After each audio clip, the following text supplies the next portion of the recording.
Good afternoon and welcome to the recently built facility here at Brighton Oval, home of the Brighton Bombers, as they take on last year's premiers, Goodwood. We gratefully thank our broadcast sponsors, Catch.com.au, screaming good deals.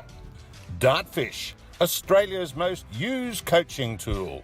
Filming Footy, live stream and matchday filming specialists. Sports Interactive, creating better players, one coach at a time. Interchanger, the hands-on AFL team rotation software experts. Your matchday live commentary position is based on the western balcony of the Brighton Pavilion. And now we welcome your hosts for today, Sean Jacko Jackson, ace boundary rider Craig Lambo Lamborn, and your matchday live host, fabulous Phil Herden. Gentlemen. Well, g'day footy fans. It's windy. It's cold. There's a chance of some precipitation a little bit later. But who cares? Because the Adelaide Footy League is back for season 2021.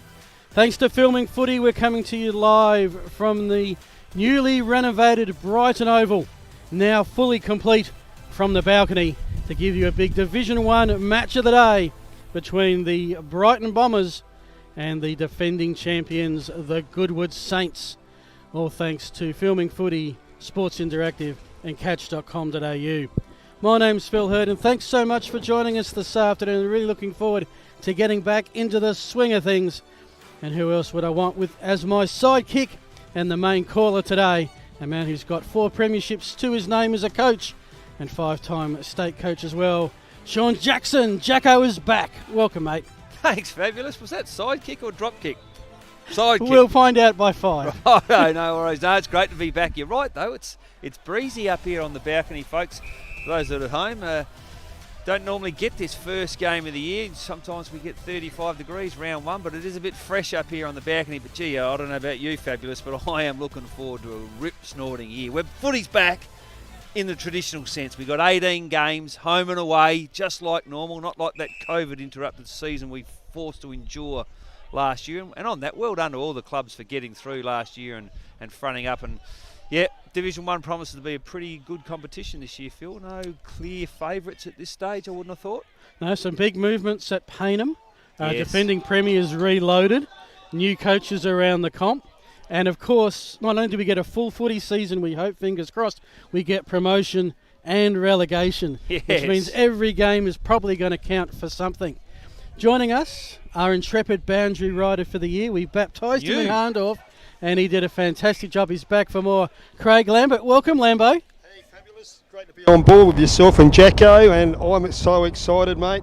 Like Jacko and yourself said, it is very windy down here, but it's just good to see footy back. The cars around the oval.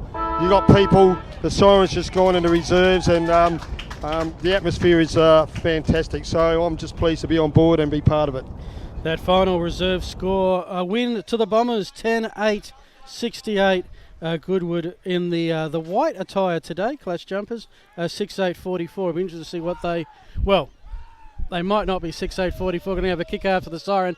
You can see the wind hold that up because that's kicking right into the teeth of it.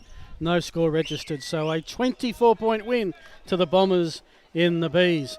Let's talk about the 2 clubs that we're going to see today, the Brighton Bombers. Officially, we should call them the Brighton Districts and Old Scholars Football Club. Oh, I haven't got that long. Thankfully, They're the Bombers. BDOS. Or BDOS. They were formed in 1991, a local merger of the Brighton Footy Club that goes way back to 1885, and the Brighton High School Old Scholars Footy Club from 1968. So similar, I guess, to only Mercedes Jets.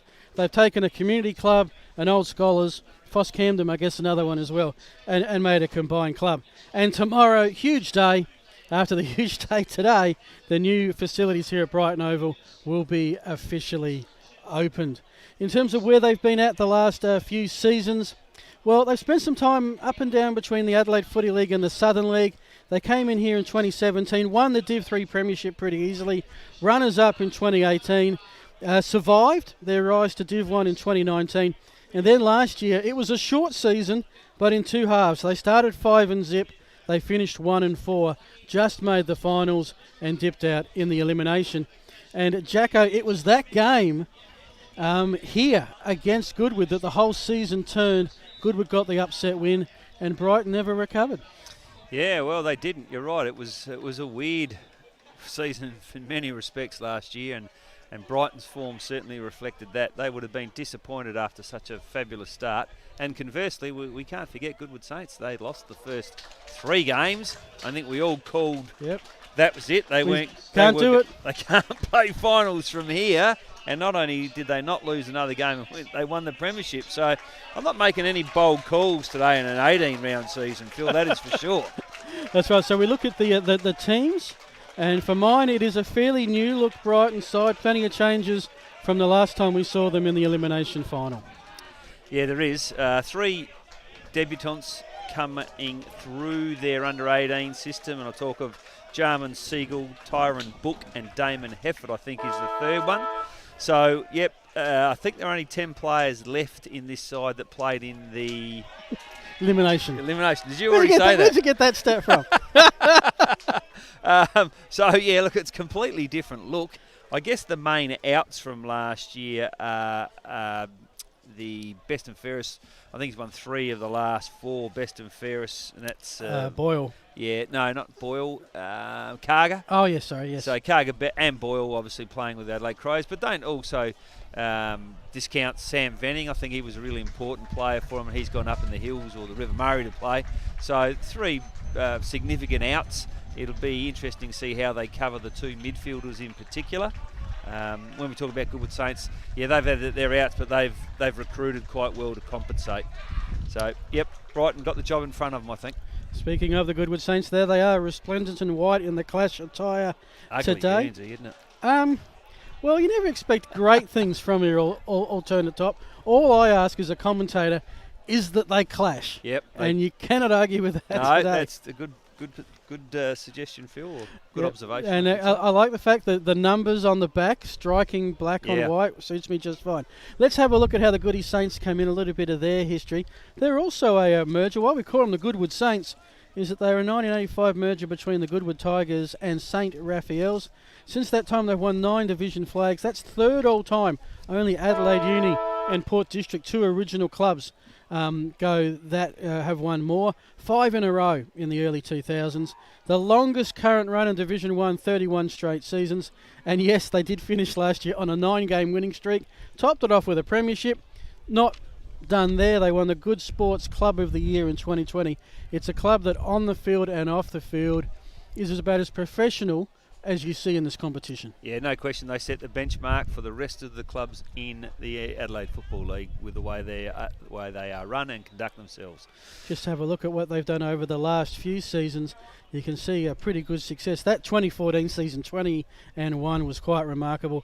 Backed it up in 2015. Had a bit of a rebuild, got back to finals in 2018 and 19, and then you see it. They started zipping 3, a third of the season winless, but they ran the table the rest of the way. Ended up as the premiers over Rocks back at Norwood on a grand final day. So 16 players for mine, Jacko, from that premiership side are back today, and not a couple of good spots in the other 5 in terms of recruiting. Yeah, absolutely. Well, we did talk about many times during last season, but whether they'd hang on to the lads that had come in from the country, and they recruited exceptionally well from the country when some of those competitions closed down last year. And it was no surprise to me to see the 2 Thring boys go back to Keith. I think George is coaching down there. They also lost Angus Clark to Uradler, who came back from, I think, Victoria last year and much travelled for a young player. Billy Laurie went to Robe and Tommy Edwards to Padthaway.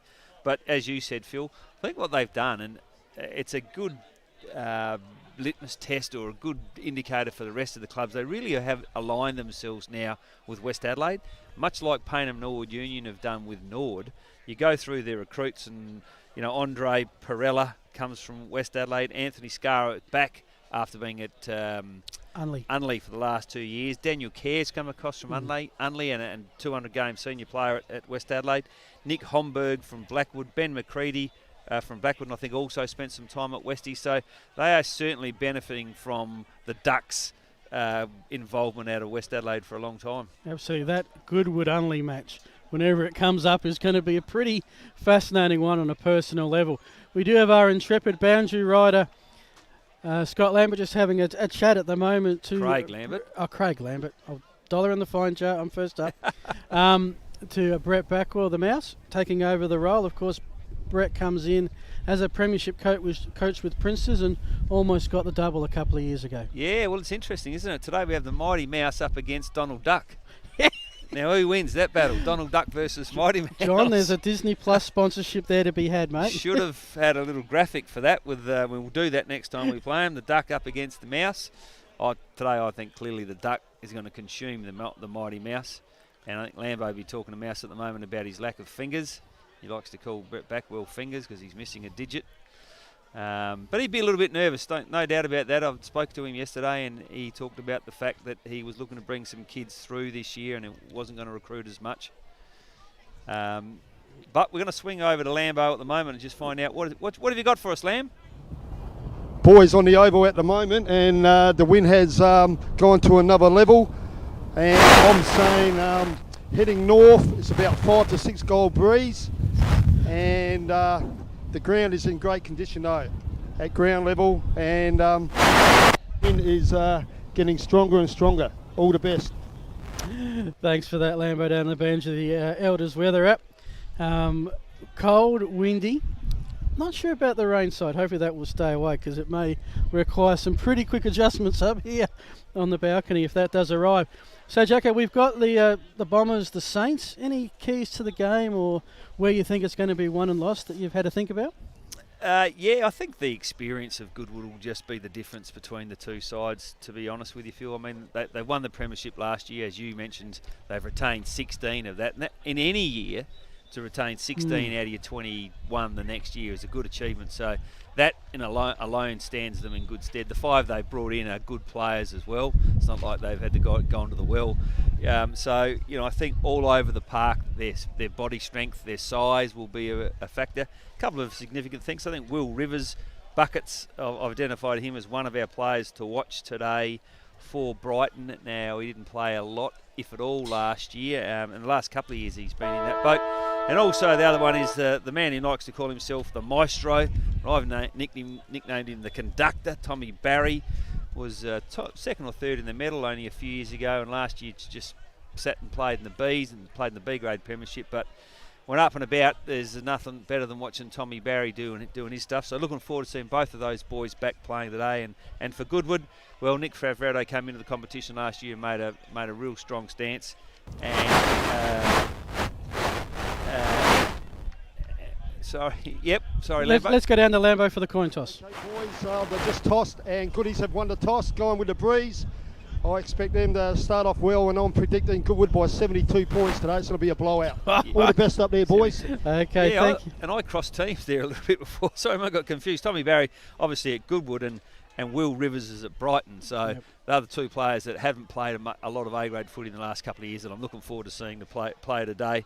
And Favredo obviously won the best and fairest last year at Goodwood. So for me, the difference, Phil, is the experience on the park for Goodwood versus some of the young lads that have come in. 3 debutants today, having come through the under-18s here, which is fantastic to see. And good luck to them.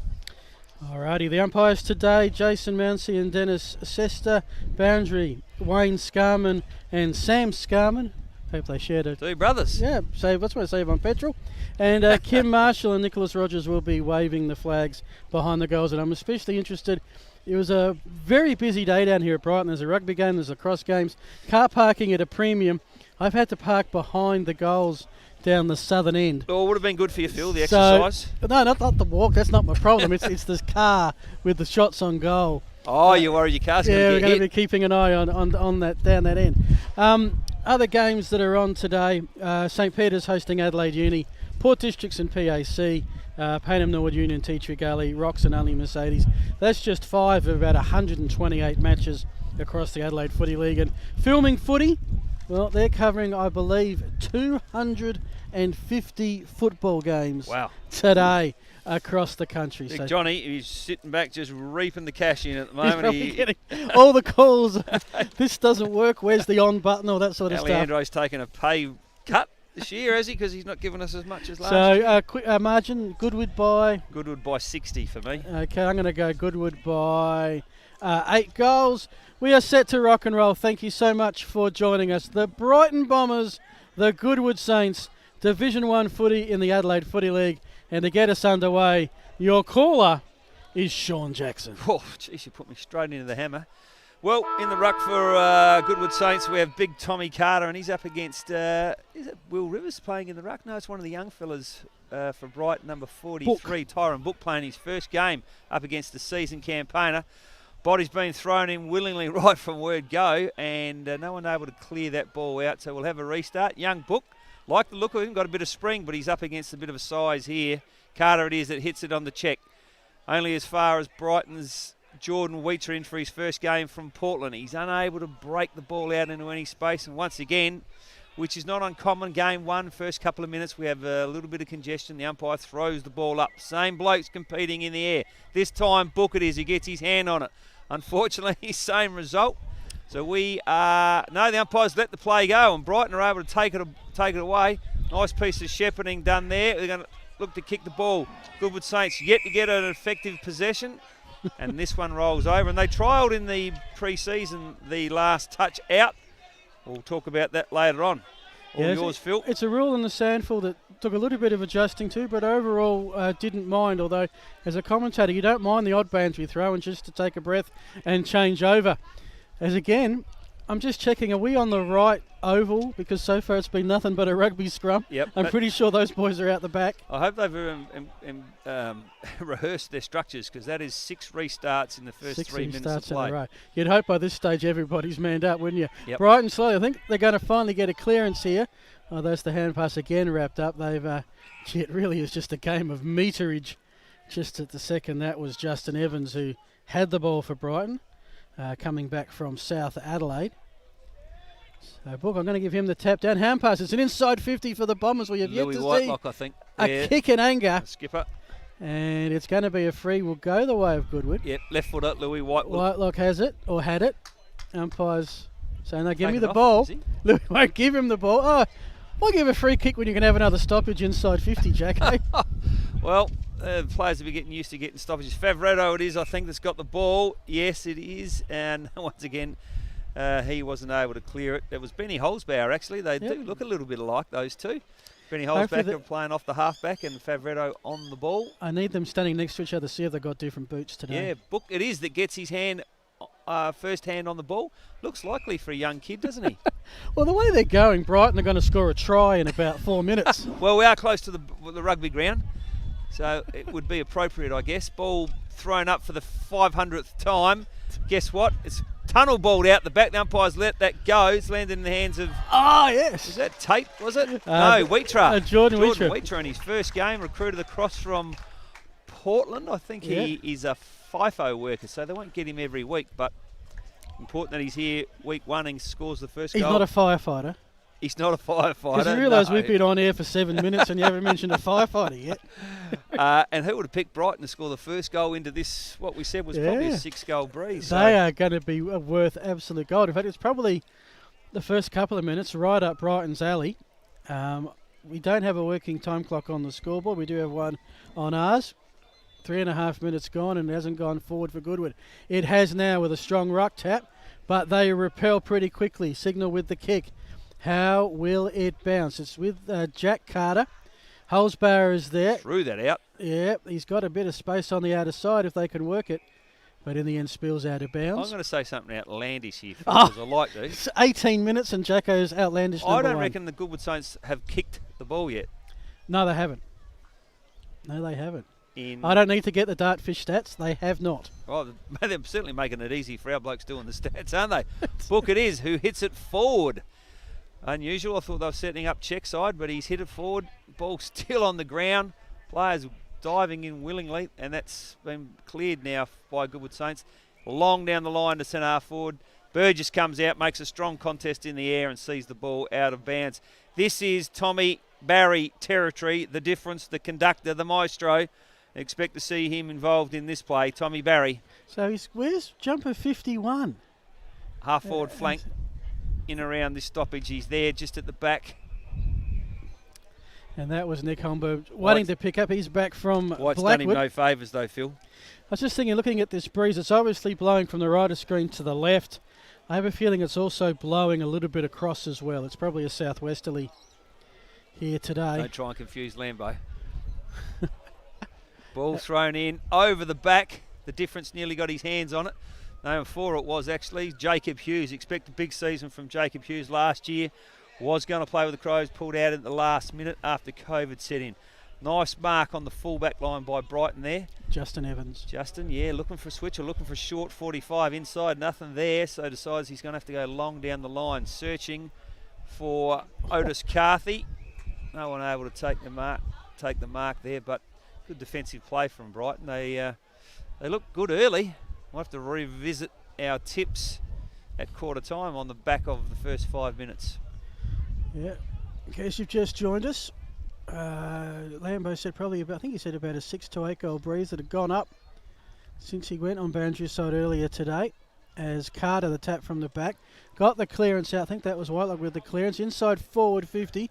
Brighton had front possession. And umpire seen a free. It's going to be a shot on goal to Nick Burgess, who played for that pretty well. Yeah, I think Brodie Trembath it was from Brighton who had first good look at that. Probably should have marked the ball. He looks disappointed in himself as he should, but I guess that breeze is pretty swirly and difficult to judge, but that drop mark is opening up for Burgess, Phil. From 50, 18 goals last year. Gee, he kicked that low, but it went pretty strong. Yeah. He has the first goal of the 2021 season, and the Saints are off and running. Well, the first goal for Goodwood for the 2021 season, it is 1 goal apiece. Yes, Let's Larry. go First 5 minutes of footy here at ground level, boys. Both sides are really getting in there, having a crack, and that's what we're here to see today.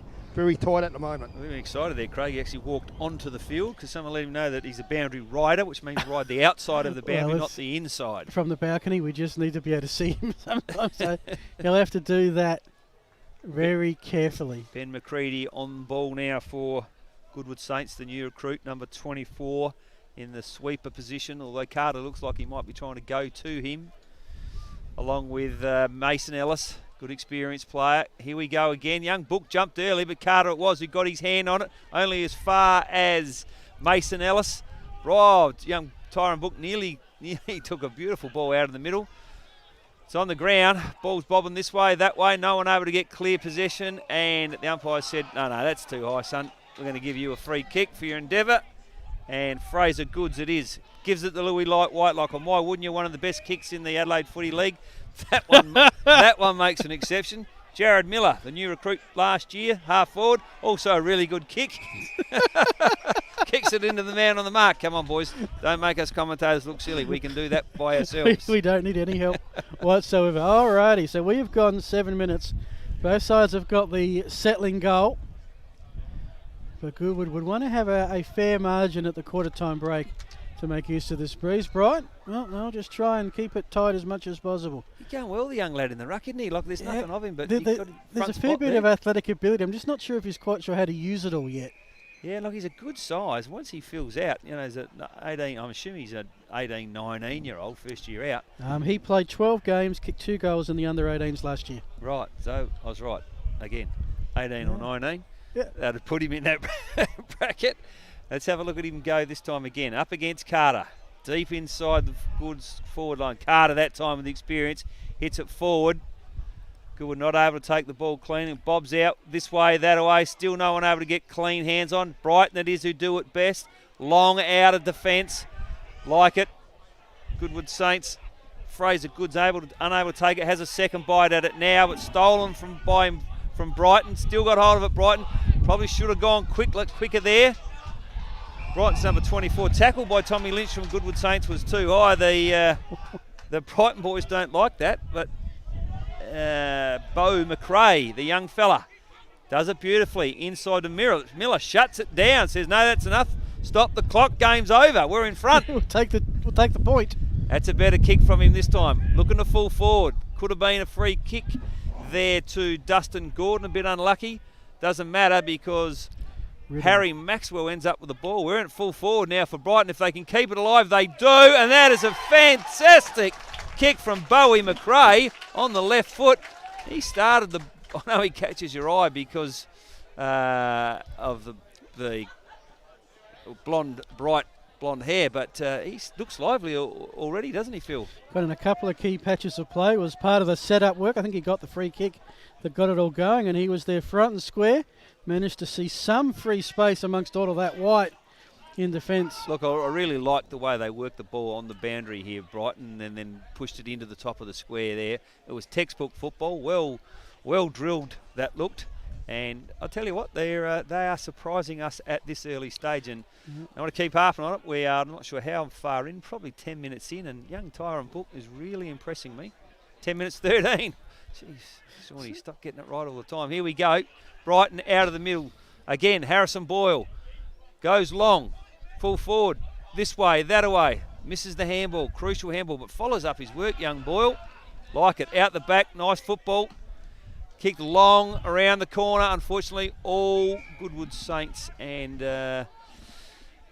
Scott Blessing. It is with the ball now on the half-back flank. He's looking for options. Nothing short, nothing on the 45. He's probably going to have to go long. He does. Long down the line, searching for McCready. Well punched by Big Buckets Rivers, some say the best player ever to suit in the Brighton Guernsey. That's a good kick. He goes in ball with a beautiful kick. Dustin Gordon liked his game early too. Now we've got complete switch out the far side. They've done that well orchestrated. Is that Tate maybe with the ball there? Can't see, it's a long way away. Harvey, I think. Harvey, yep. Okay, good battle, 2v2. Who's going to win this? Brighton get it out again. I've really liked the way they've been able to extricate the ball out of the clinches. And they're doing that much better than Goodwood are at the moment. Alrighty, so we have gone 11 and a half minutes, and the upset, well, is looking interesting because Brighton into the breeze. No one in our entire crew tipped the Bombers this afternoon. No, they're all mugs. Long time to go yet, Phil, though. 100% of it. Most of us are up at Harndorf and saw them take care of the Hills Premiers, the Magpies. Yep. And we're pretty impressive in doing so. But right now, Brighton are playing it their style, I think. Although there is a free kick given away to that. Tom Anderson has it for the Goody Saints in the all-white attire this afternoon.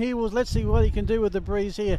Kick goes over the back of the pack, but reading that well was Jared Miller. Yeah, he knows he's got to allow a few extra metres. Looks like he's playing across the half-back line, Phil, where last year he played half-forward. Yeah. In fact, Mouse sent me new team coach with him at half-forward, and he lied to me. Oh, so this is almost going to be it is going to be a behind. Oh, you can see what the wind did to that. Will Rivers in the end really had no option but to walk that across the line. What should normally be, Jacko, a pretty simple kick across the face of goal. Yeah, both sides still struggling to work this wind out at this stage. As I said, Will Rivers goes beautifully on the 45 to Maxwell, Harry Maxwell. He's looking for Tom Wells beat, not able to get it. The kick's a shocker. Ball still alive. Favretto gets it out to McCready. He lays it off to Whitelock, the skipper. Handball's forward over the top of the head. And Scott Blessing it was actually that handballed it forward, and it ended up being a free kick to young Tommy Galing, who got better and better as the season progressed last year. Had an exceptional grand final and a good final series.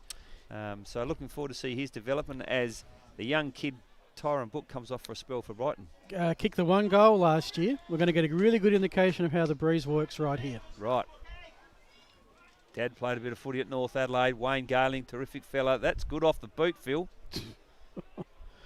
Certainly had the distance, just a bit awry with accuracy. We have our first behind of the season. He's still on one goal then. Yeah. So 1 goal, 1 to 2 goals. It is the Bombers leading by 5 points currently. His uncle was, of course, Russell Galing, who played a lot of football at North Adelaide as well. Yeah, certainly a family game, and Adelaide's a small city. There's always fun as a connection. Play now. Well, that's true, and they will. And Brighton, the first women's team will be up after this game in prime time at 4:45 as the kick down towards the half-back flank again finds a pack of players. Nigel Osborne, one of the veterans for the Bombers, at the bottom of that. Nearly took it to Specky, Oh, look at the he? height difference here. Carter up against Irons. That sometimes just isn't fair. Bleasing with the kick, but where is the white in all of that? They're thinking I'll look for a black and gold jumper like at home, but not to be. Ben Tate in the half-back flank, right by the boundary, the new picket fence. And this is where they almost gave it the behind last time. Ooh. The kick finds Brodie Trembath. I wouldn't be kicking any further behind. He'll kick a goal if he keeps this up. Ends up with Jack Chalmers, and this is sitting the Bombers just nicely. The more they keep it off Goodwood hands, the better they'll do this quarter. Harrison Boyle has it. Now they charge. They're in the centre square all of a sudden. Looking for an open player. Overcooked Maxwell Harry. He's got 3 Saints to deal with. He in the end did pretty well to hold the ball up for the Cavalry to arrive. Brighton has still got it here. In the end, duking out of it well was Dylan Lang. Kick inside 50, open player. And I think that's Justin Evans. Pretty impressed with the skill rate, to be honest with you. That was right from best back. passage so far. Yep, they've retained possession other than that one kick. Wellesby competes pretty strongly in the air. Unfortunately, the ball spills out towards Goodwood Saints. They now have it. Poor kick, being the difference between the two sides. Actually, the standard of the kicking. Jack Chalmers lays it off for Miller, Jared Miller. He misses with the kick after me giving him a rap about his great kick earlier on too. He's kept alive beautifully that time by Goodwood Saints. And Josh Slape long seems to be what they're trying to do. Maybe just hoping the breeze will do the work from Goodwood Saints, but going a little bit long unnecessarily at this stage. And Otis Carthy takes a relieving mark for Brighton on the halfback flank. This reminds me of plenty of Sandfield games used to do down at Noarlunga where they'd more often than not be a strong breeze. Yep. And the team that would get it in the first quarter, by the time they settled, they'd lost half a quarter with the breeze. Good mark by Wellesby up opposed to the big fella, Tommy Carter. Should have nicely put out there, Tommy Carter. So picked up now by Dustin Gordon. He's tackled hard at the 50-metre arc. Umpire says, I'll take that. Call it evens. Oh, no, called a free kick too hard. In the back, possibly. Dustin Gordon, I think it is that's got it, Phil. He's got it. He's not going to kick it from there, is he? Not with this breeze. Surely not. Played one game, kicked 1 goal for the Bombers in the shortened season. He's just gone with a shorter pass and straight to Wellesby. He's soaking up the clock beautifully, Phil. What are we? 16:50, and Goodwood with the breeze have kicked 1 goal. Yep. And it could be that the Bombers are going to take a nice little buffer lead into the quarter-time break with the breeze to come. Well, there's no 30-second time limit here, is it? No. Wellesby's held the ball for 40 seconds. I'm surprised he hasn't cramped up yet. And that is beautifully done. You've soaked up all the time. Yep. You found a man closer. And inch by inch, they're starting to take a impossible percentage shot into something that is eminently gettable. Bo McRae that has the ball now, but if we've watched the last 2 or 3 minutes, the foot skills of the Brighton boys into the breeze has been exceptional. You calling this one, Phil? Yeah, why not? Righto. Bo McKay, straight in front, 30 metres out, into the teeth of a strong breeze. He puts it up high. That's probably not what you do. The breeze takes it. I thought there was a cross breeze as well. Yep. Certainly had effect. The Bombers have their first behind. They lead Goodwood by 6 points. Goodwood going along again, which has been what they've tried to do all quarter, looking for Burgess. He nearly marked it, but nearly doesn't get the job done, obviously. Laid off towards Scott Blessing. He's had a fair bit in this first quarter. Oh, no. I thought for a sec there that Burgess had all the open space, a big chance for Goodwood, and then he lost his footing. Just got an interesting stat. At this stage of the game, Brighton have taken 20 marks and Goodwood Saints have taken 2. Now that is an unbelievable stat. So thanks to our new stats team we've got this year. We've got Dartfish, all the stats you need to know. Yeah, 20 marks to 2 inside 16 minutes. That's something to be concerning for Goodwood Saints. Probably means blazing away rather than finding the open player. Oh, absolutely. It's reflective of the way that both sides are playing, isn't it? Yeah, so it's been a surprising, this is, as a legendary American commentator would say, this is why they play the game. But here's a chance for the Saints, maybe. Ben McCready. Ben McCready's going to get a shot, and you'd have to say, with this breeze, he's inside 50. Yeah, experienced player. I'll like his chances here, Phil, and I'll call it. Left footer, winds up beautifully, shocking off the boot though and misses. He kicked it to the right post for a left footer, but no movement, no deviation at all of the ball in flight there, Phil, so I'm not sure Yes. how big a swing it is as... no cross breeze there at all. Yeah, And look at that kick in. A well-earned break. Pinpoint. Yep. They're working the ball beautifully. It reminds me of PAC when Mouse coached PAC, actually. He loaded his back half up with guys who are exceptional kicks. Yep. And this looks like what he's done today. And that may be why Miller has gone in the back half. Maxwell Harry has it on the half-back flank. He decides to kick it across goals. This one a little bit better than the last time, though. But look at the open black and gold on this side. As we head into time on, a great quarter for the host. They've got some open space on the far side looking for Shane Harvey. On that occasion, the kick missed the target. It's out of bounds. Will be a throw in true centre wing on the lacrosse club, the hillside, the east side. Yep. Just make it up as we go along. Pretty simple coaching instruction for Goodwood Saints when they play the third quarter with the breeze, and that is they can't allow the Brighton defenders to sag off and get uncontested possessions in the back half. That's what the result is, 20 marks, and that's because they've given them far too much room. And when you've got the breeze, you can afford to press up and not allow that kick. So that's something they'll need to adjust, not so much for the second quarter, but certainly for the third. 20 and a half minutes gone. We've got another throw in high into the Adelaide afternoon sky. Bombers should get the clearance here as they work it, just tapping it forward without any clear possession.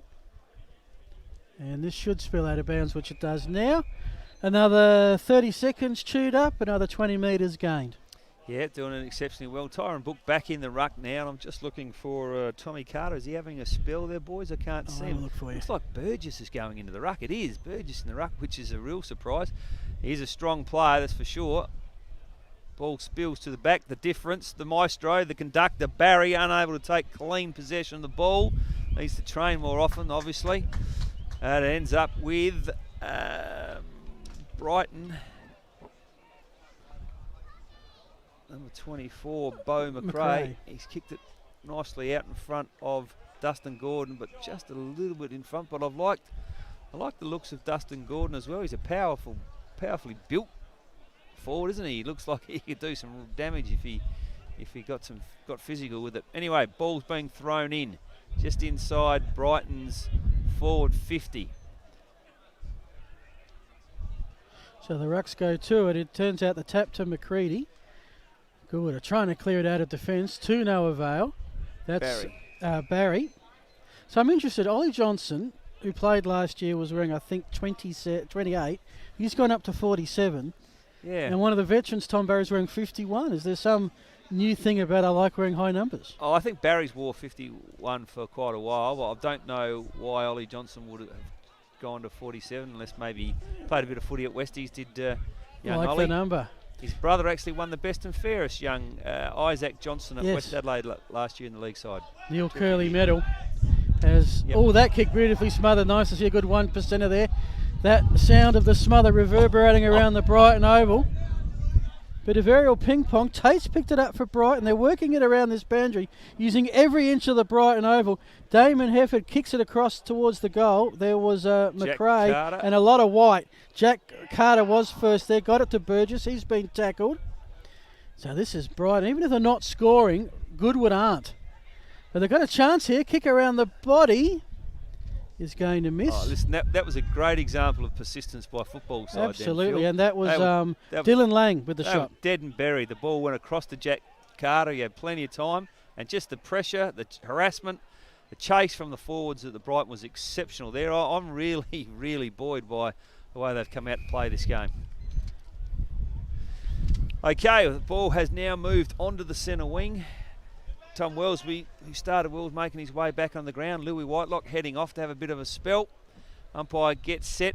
Who we got competing in the ruck? Tyron Book up against Burgess again. See if you can find big Tommy Carter. No, he's not on the ground last time I looked. Was always a question mark for me who was going to be their second ruck. Well, Andre Perella had quite an impact in Harndorf and is not out there. I'm not sure if he played in the Bees today. Well, he was named to play in the A, so we'll have to chase that one up because it does seem strange that Burgess, who used to be a back pocket player, is now playing in the ruck.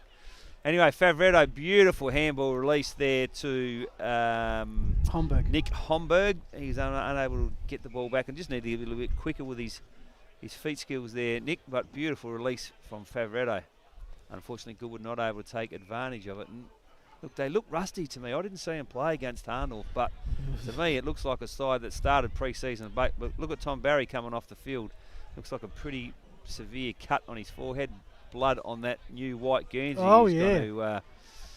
He's going to stain it remarkably. I hope Tommy's not working tonight because he won't be able to head off to work. Oh, and Tommy gee, Anderson, that's one of the more any wider trainer? covering blood rules I've seen. Chance of a trainer going it. Yep, now they're heading out. Yeah. Yeah, that to me looks like it's a Stitches And a Tommy Carter back on the field. incident. He Yep. came on the blood rule. Yep, okay. Mason Ellis coming on for Tommy Barry. okay. Yeah, that's a nasty one. All right, ball up in the middle of the ground. Carter versus Book. And Carter it is that gets it, roves his own tap, does what Goodwood have done all quarter, and that is bomb it Lays long. away. We've got Lambo on the bench, boundary. What do you got for us, Lamb?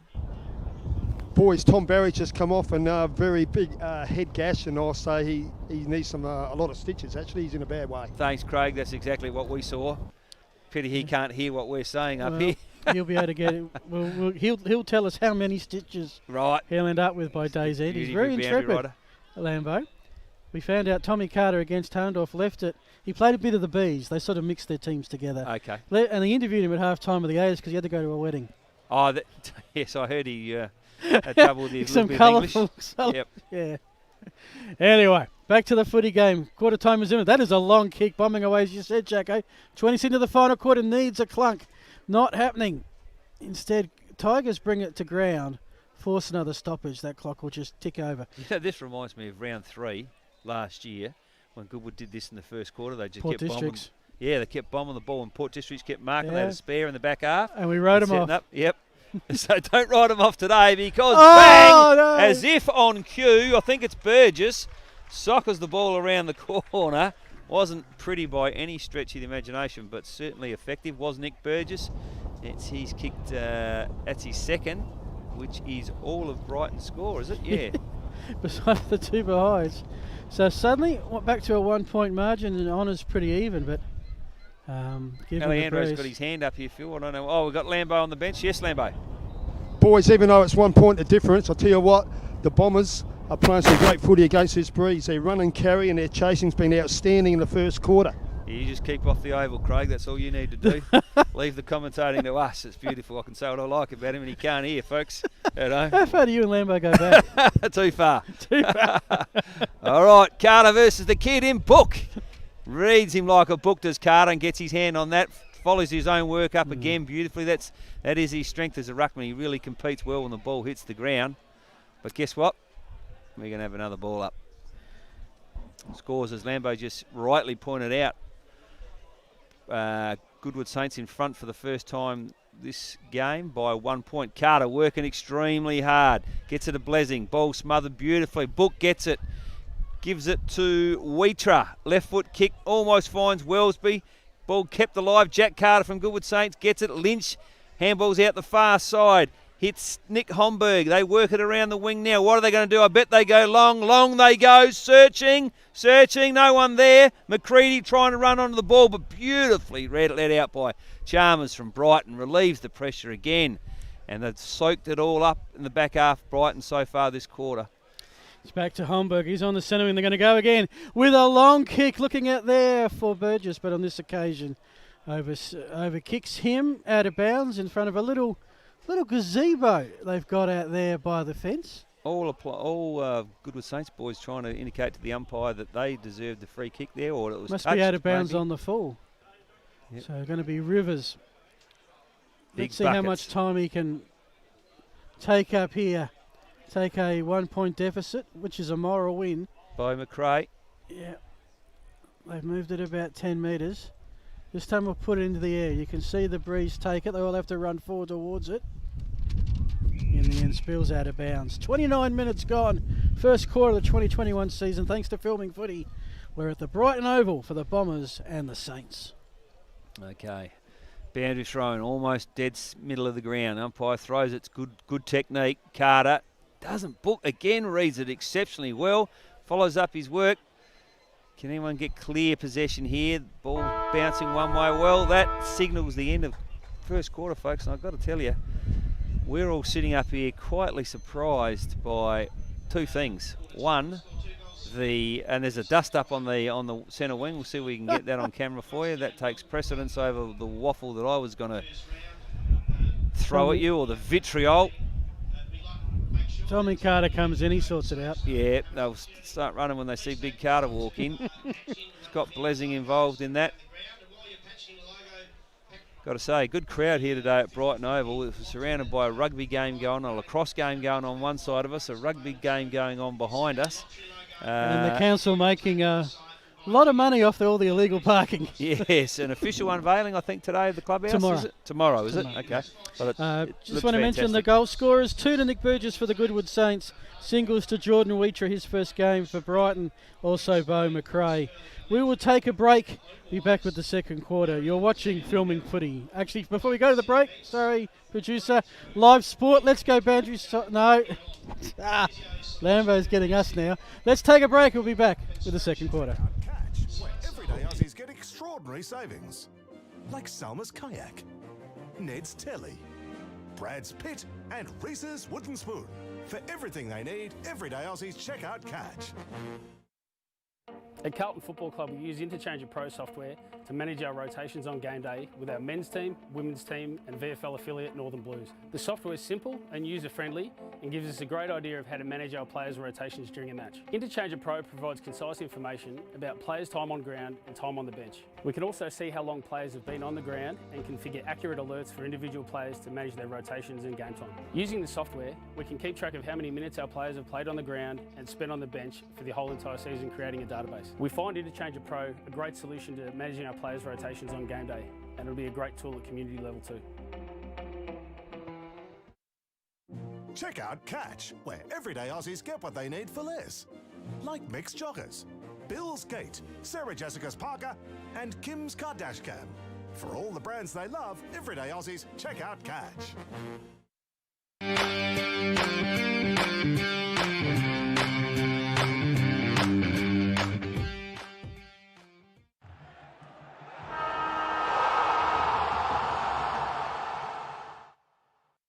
Check out Catch, where everyday Aussies are getting great deals, like Justin's Timber Rake, Sylvester's Cologne, Celine's Dijon, and Camilla's Pasta Bowls. For millions of products, everyday Aussies check out Catch.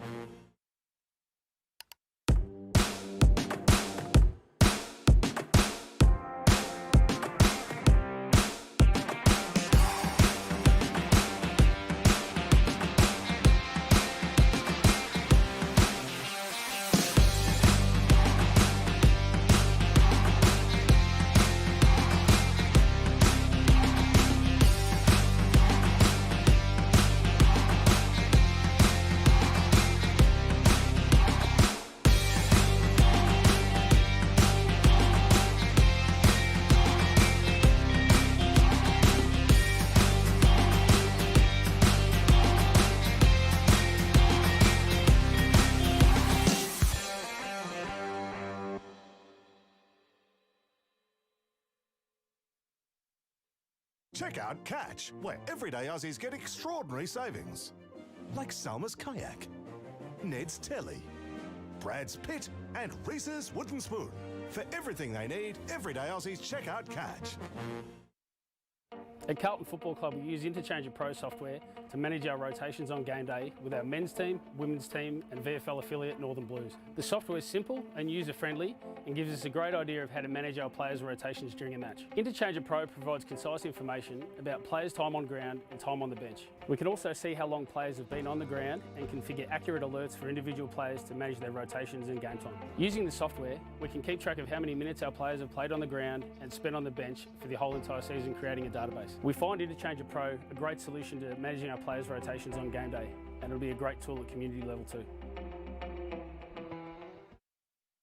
Check out Catch, where everyday Aussies get what they need for less. Like Mixed Joggers, Bill's Gate, Sarah Jessica's Parker, and Kim's Kardashian. For all the brands they love, everyday Aussies check out Catch.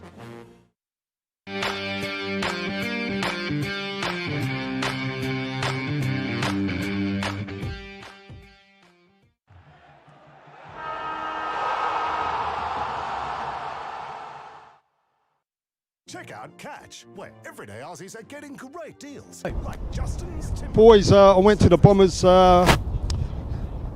Huddle. area over there, and I tell you what, they are ecstatic at the moment with that first quarter, how they played, and Mouse, their coach, is wrapped, and this quarter they are looking at just going more direct but applying the pressure. Great quarter by the Bombers. So the young guys against the big boys at the moment, and they've started really well. Yeah. Here we go, second quarter, bring it on. Yep, classic game plans. We'll try and put some team stats up on, and they're up on the screen now, and you'll see the difference in the kicks, 56 to 26. So that's more than double. The marks is the alarming one for me, 25 to 2, which suggests exactly what we spoke about before. Complete difference in game plans at the moment. Now the roles have been reversed. Brighton going with the win, Goodwood Saints against the win. We'll see if that is changed at halftime, but certainly more of the ball Brighton for the first quarter. Second quarter about to get underway. We'll give you some Division 1 quarter time scores at the next break. And we are set to rock and roll. That will be Book, but a new ruckman in interest on Okada. So he's coming from the other side. Book will get the tap. We're in the T-Sauce. Goodwood will get the initial clearance. Partially smothered though. Tate with the pickup. He decides to go sideways, and I thought that was an interesting kick until I saw a lone bomber out there Shane Harvey. He goes with the long kick inside 50. Looking out there for McRae. Spills out of bounds, but gee, how open was Harvey from that clearance? Yeah, he was. I don't know how he got that open from a centre clearance. Nick Homburg probably could have run straight through the Wellesby for Brighton then. Luckily he didn't. He would have put him into next week, I think. Boundary throw-in. Good tackle there by Brighton. Sees the umpire say, I tell you what, boys, I'll throw this one up and see if you can clear it this time. Same two rucks go at it. Carter gets first hands on it. Released out the back. Holzbauer looks like he's playing that sweeper role well. Beautiful fly from Nick Burgess. Keeps his feet, which is important when the ball hits the deck, and then competes again. Great effort by Nick Burgess. Ball held up by Goodwood Saints. And we're in the centre of the ground. I reckon they might have got a bit of a tongue lashing at quarter time. Anyway, Carter does what he always does well. Gets it and competes and gets another kick towards centre half forward for Brighton. For Goodwood Saints. Yep, Jacob Hughes lays it off to... it ends up now with Anthony Dempsey, the veteran. He's gone back to Blessing. Favretto. Favretto towards full forward, but in the way, the veteran buckets Rivers. So Rivers heads towards the lacrosse club rooms. Spots up there Trembath. He'll run off half-back flank. Now they're going long, but the longer they go, the more inaccurate the kicks are. That little cross breeze takes out of bounds on the full. And Goodwood a quick reply. Whilst he's lining up some Div 1 scores. Ross Trevor, 2-3-15. Only Mercedes, 1-3-9.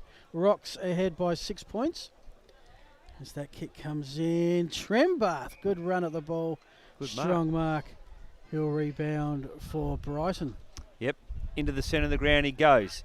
Beautiful kick. Finds Maxwell Harry. He goes long. So the game plan's changed. Tommy Lynch under it well for Goodwood Saints. Plays on. Kicks the ball low. Punches it in, searching for Phil. Maybe I'll give you the other Div 1 scores for the throw-in. Yep. St. Peter's lead Adelaide Uni by 10 points, 3-1 to 1-3. Port District and Prince Alfred are tied 1-3 apiece. And the one-way traffic is at Paynham. Paynham Norwood Union 4-6-30. Teach Gully one behind. Of course, we don't know who had the breeze and who didn't in those first quarters. Yeah, we imagine it'll be windy all around Adelaide today. Carter gets set. Hits it on the check this time. And... Favretto gets it around the corner. Nice touch of speed there. Searching for Tommy Anderson, not able to get to it. Brighton again, too good. Been really pleased by their defensive work in the back half of the ground. Number 10 for Goodwood Saints, Joshy Slate, gets a free kick, plays on immediately. Goes to Anderson. He thinks about the handball, decides to go over the top, does it well. McCready gets it. Left footer, wasn't pretty, kept it low though, and scores a second goal for Goodwood Saints, and that puts them now on 3 off the scoreboard. The one time that you need the score, these electronic scoreboards, always find the one time you need the score, they play an ad. They're no good, those electronic scoreboards, Phil. I agree with you. Goodwood 3-3, Brighton 2-2, and interestingly, I think That's another goal scored into the breeze. The first goal of the quarter scored into the breeze. So maybe it's a mindset from both sides that when they got the breeze, they think it's all going to happen for them, and they seem to work harder into the breeze. But good start by Goodwood Saints this quarter. Young Book does it beautifully. Left-handed tapper, which is unusual. Follows his work up. Geez, there's a lot to like about this young kid. If he isn't in an SANFL club soon, I will go he. Snapped around the corner by, I think, Harrison Boyle on the left foot. Jack Carter stands in the way and says, this will be mine. He searches for options up forward. Can't see anything. Brighton covering most holes beautifully. He indicates to his brother, get over here, Tom. I need someone to kick to. Tom not able to get there quick enough, so he goes searching for Tommy Anderson. But it was spoiled over by Nigel Osborne in a good spoil. Sends the ball back over the boundary line in the half-forward position for Brighton. So throw in, just a couple of minutes gone, just the one goal scored, and that, as Jacko said, into the breeze. Yes, if you weren't seeing it, you wouldn't believe what we are actually seeing so far this afternoon. Brighton will get the clearance. The kick by Wheatstra is smothered. Will rebound out towards Trenbath. Carter comes in, Tommy Carter, and puts his presence on the event. Brighton will get the clearance though. They found some space. Justin Evans, some quick hands. Now they probably need to get the kick, which they do. That was Trenbath, but only White there. Might have been touched off the boot because there was no... they were off as soon as that was grabbed. Long kick looking for Hughes. Finally, Goodwood have had a long kick that's found a target. Now they're going to kick towards the outer side. It needs to sit up, and in the end, was that kicked off the ground? Yeah, out of bounds on the full. Pretty sure that wasn't the intention. Yep. And once they find the football, Jacko, Otis Carty will get it back underway. Might be struggling to find. No, some kind-hearted spectators throwing the ball back in. Otis Carty gets it, centres the ball nicely for Jared Miller. Likes to shut the play down when he gets it every time. Jared, you got the breeze this quarter, son. Probably need to be a little bit quicker with it. Okay, Brighton, centre-half back, heads straight down the corridor searching. Great punch there by Fraser Goods. Looks a little bit like Tommy Anderson with skins, Fraser Goods. So they'll be able to tell the difference simply by that alone, I think. Anyway, he switches it out to, is it the skipper, Louis Whitelock? No. Right footer. Probably doesn't want to be identified after that kick. Yes, well, Goodwood Saints not able to transition the play out from the back 50 into the forward 50 like Brighton were able to do. You look back behind the ball and Big Buckets Rivers, he's setting them up nicely. Funnily enough, they're going into the breeze and they look like they've got a spare player, and that's Rivers. So an unusual setup, one geared around having a spare player in the back 50. And I can imagine the Goodwood fans at the moment are probably wanting to throw a brick at their screens because they'd probably be saying, look, we've really been bagging Goodwood and praising Brighton, but if you look at the scoreboard, it's actually the Saints that have a 7-point lead at the moment, so maybe just a tiny bit more effective, and 6 scoring shots to 4. So it may not be pretty and it may not be much possession, but they are getting the score on the board. Again, Book with the tap, straight down to a Goodwood player. Bouncing footy to get. 2 players take themselves out of the contest. Comes to Rivers. He puts that up high. Where's the breeze going to take that? Basically lands on some players' heads. Good quick hands from the Saints. They found something in the corridor, trying to put it out for Ollie Johnson. The bounce will favour Brighton. If it sits for Tucker, he could be for Harvey. He could be on here, but it took a long while to sit. Got some speed, hasn't he, Harvey? He has. Just wanted that ball just to pop up, and it didn't. Giving away a free kick and there, in the end, it's going to be a... No, he's giving away Harvey's giving away a free kick for hanging on. He's giving it away in frustration. Yep. Dempsey in the back pocket. Yeah, he's changed position this quarter, but I'll go back to what I was saying before, which is interesting for the viewers at home. Sometimes you don't pick this up on the screen, but Brighton are playing with 1 and 2 players back behind the ball, even though they've got the breeze. So very unusual, but this is the reason why. Will Rivers, the experienced player, plays this role perfectly. And the coaching challenge has now been set to Goodwood Saints. So what are you going to do about it? You're going to worry about it. You got the breeze. Will you leave them back there and try and outnumber them in your front half? And interesting that the Goodwood forwards, there's only a couple of them there, have on a couple of occasions when Goodwood have got the ball, they've been about 10 yards goal side of their defender. The defender's thinking into the breeze, it's going to fall short, I'll play in front. Might pay off, might not. Right now, it's Brighton ball. And right down the throat of Burgess, who has 2 goals to his name today. Now playing a little bit of defence.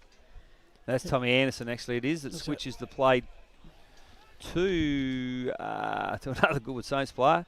A kick shorter this time. Anthony Dempsey, the veteran's got it. Nice handball release.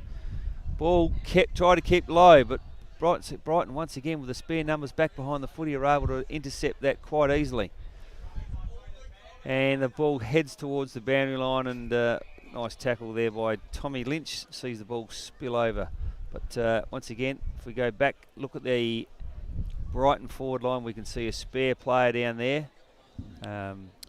9 minutes have gone. Brighton have had the breeze and have not scored a brass rosé.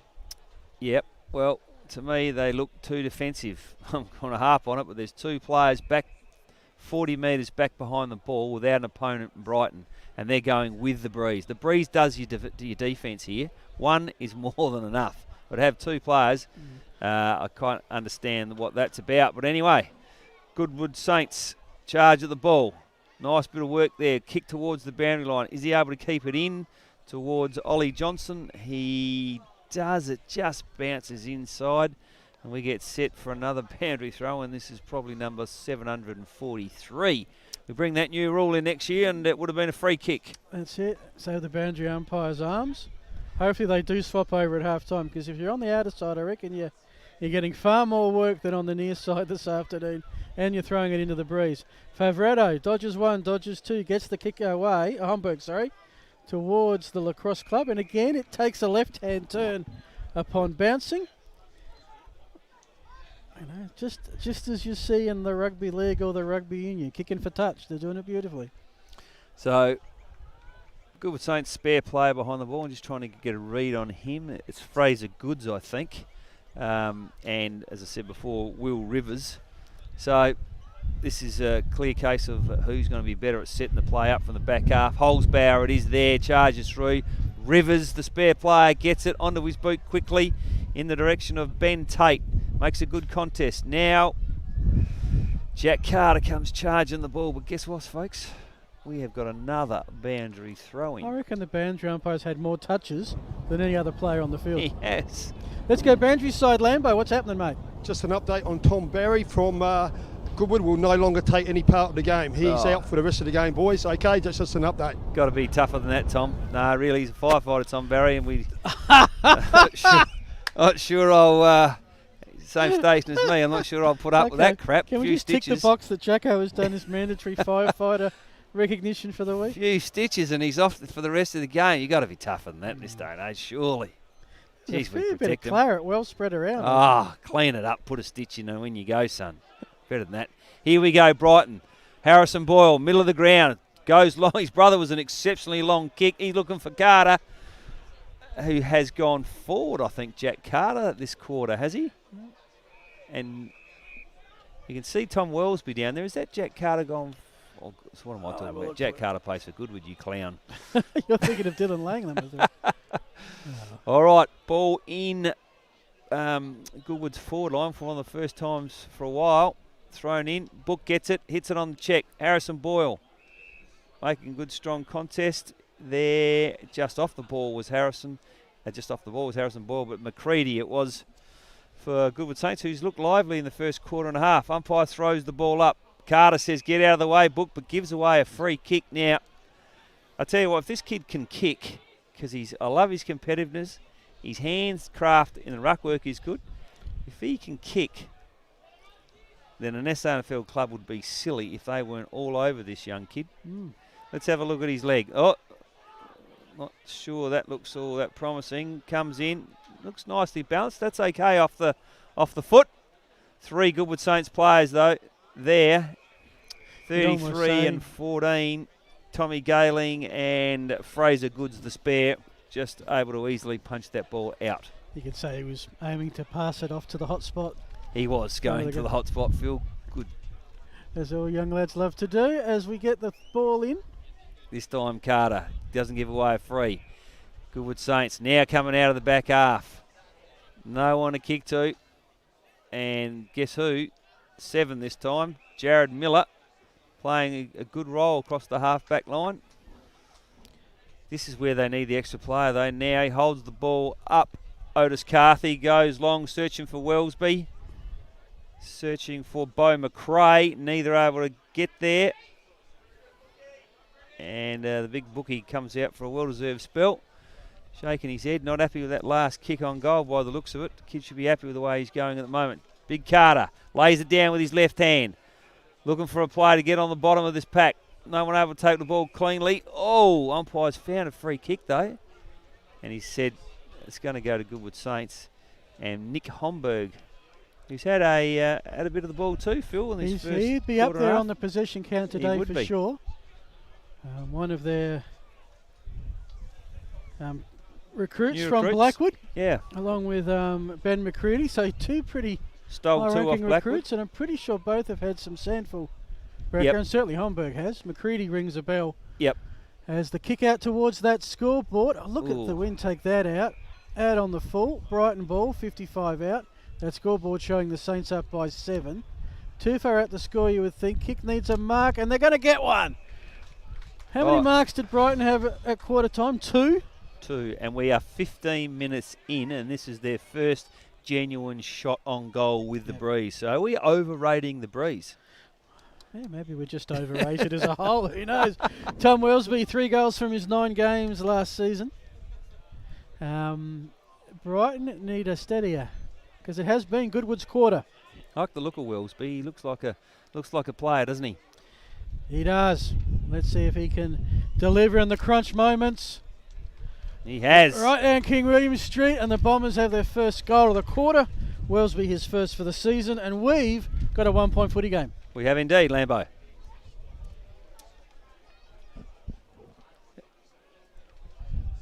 You can get him then. We've missed all that. So I imagine they would have been wise words of wisdom. I don't know why someone's already might cut his mic. Thought that would have happened a bit earlier, to be honest with you. Well, Lambo's not here for his good looks though, so if we can't hear him, we don't want to see him. Why is he here?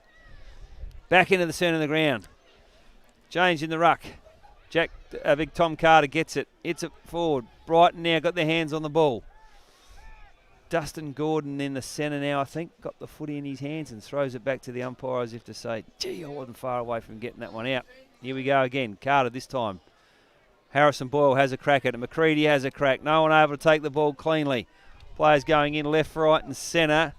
Favretto in there, and umpire says, let me have another go at it, boys. Okay. Carter, just too strong for Brett Irons that time. Third tap in a row. It's out towards Big Buckets. Rivers, the veteran, falls over. This could be holding the ball last year. It isn't. It's stolen by Anthony Dempsey. Wheels around beautifully and hits top of the arc in the forward 50, and now the ball's gone. Oh, just had to keep his feet, young Hughes. Does it well though, bounces up well, outnumbered though. Look at the Brighton blokes working much harder than the Goodwood Saints boys there. Nice kick into the centre.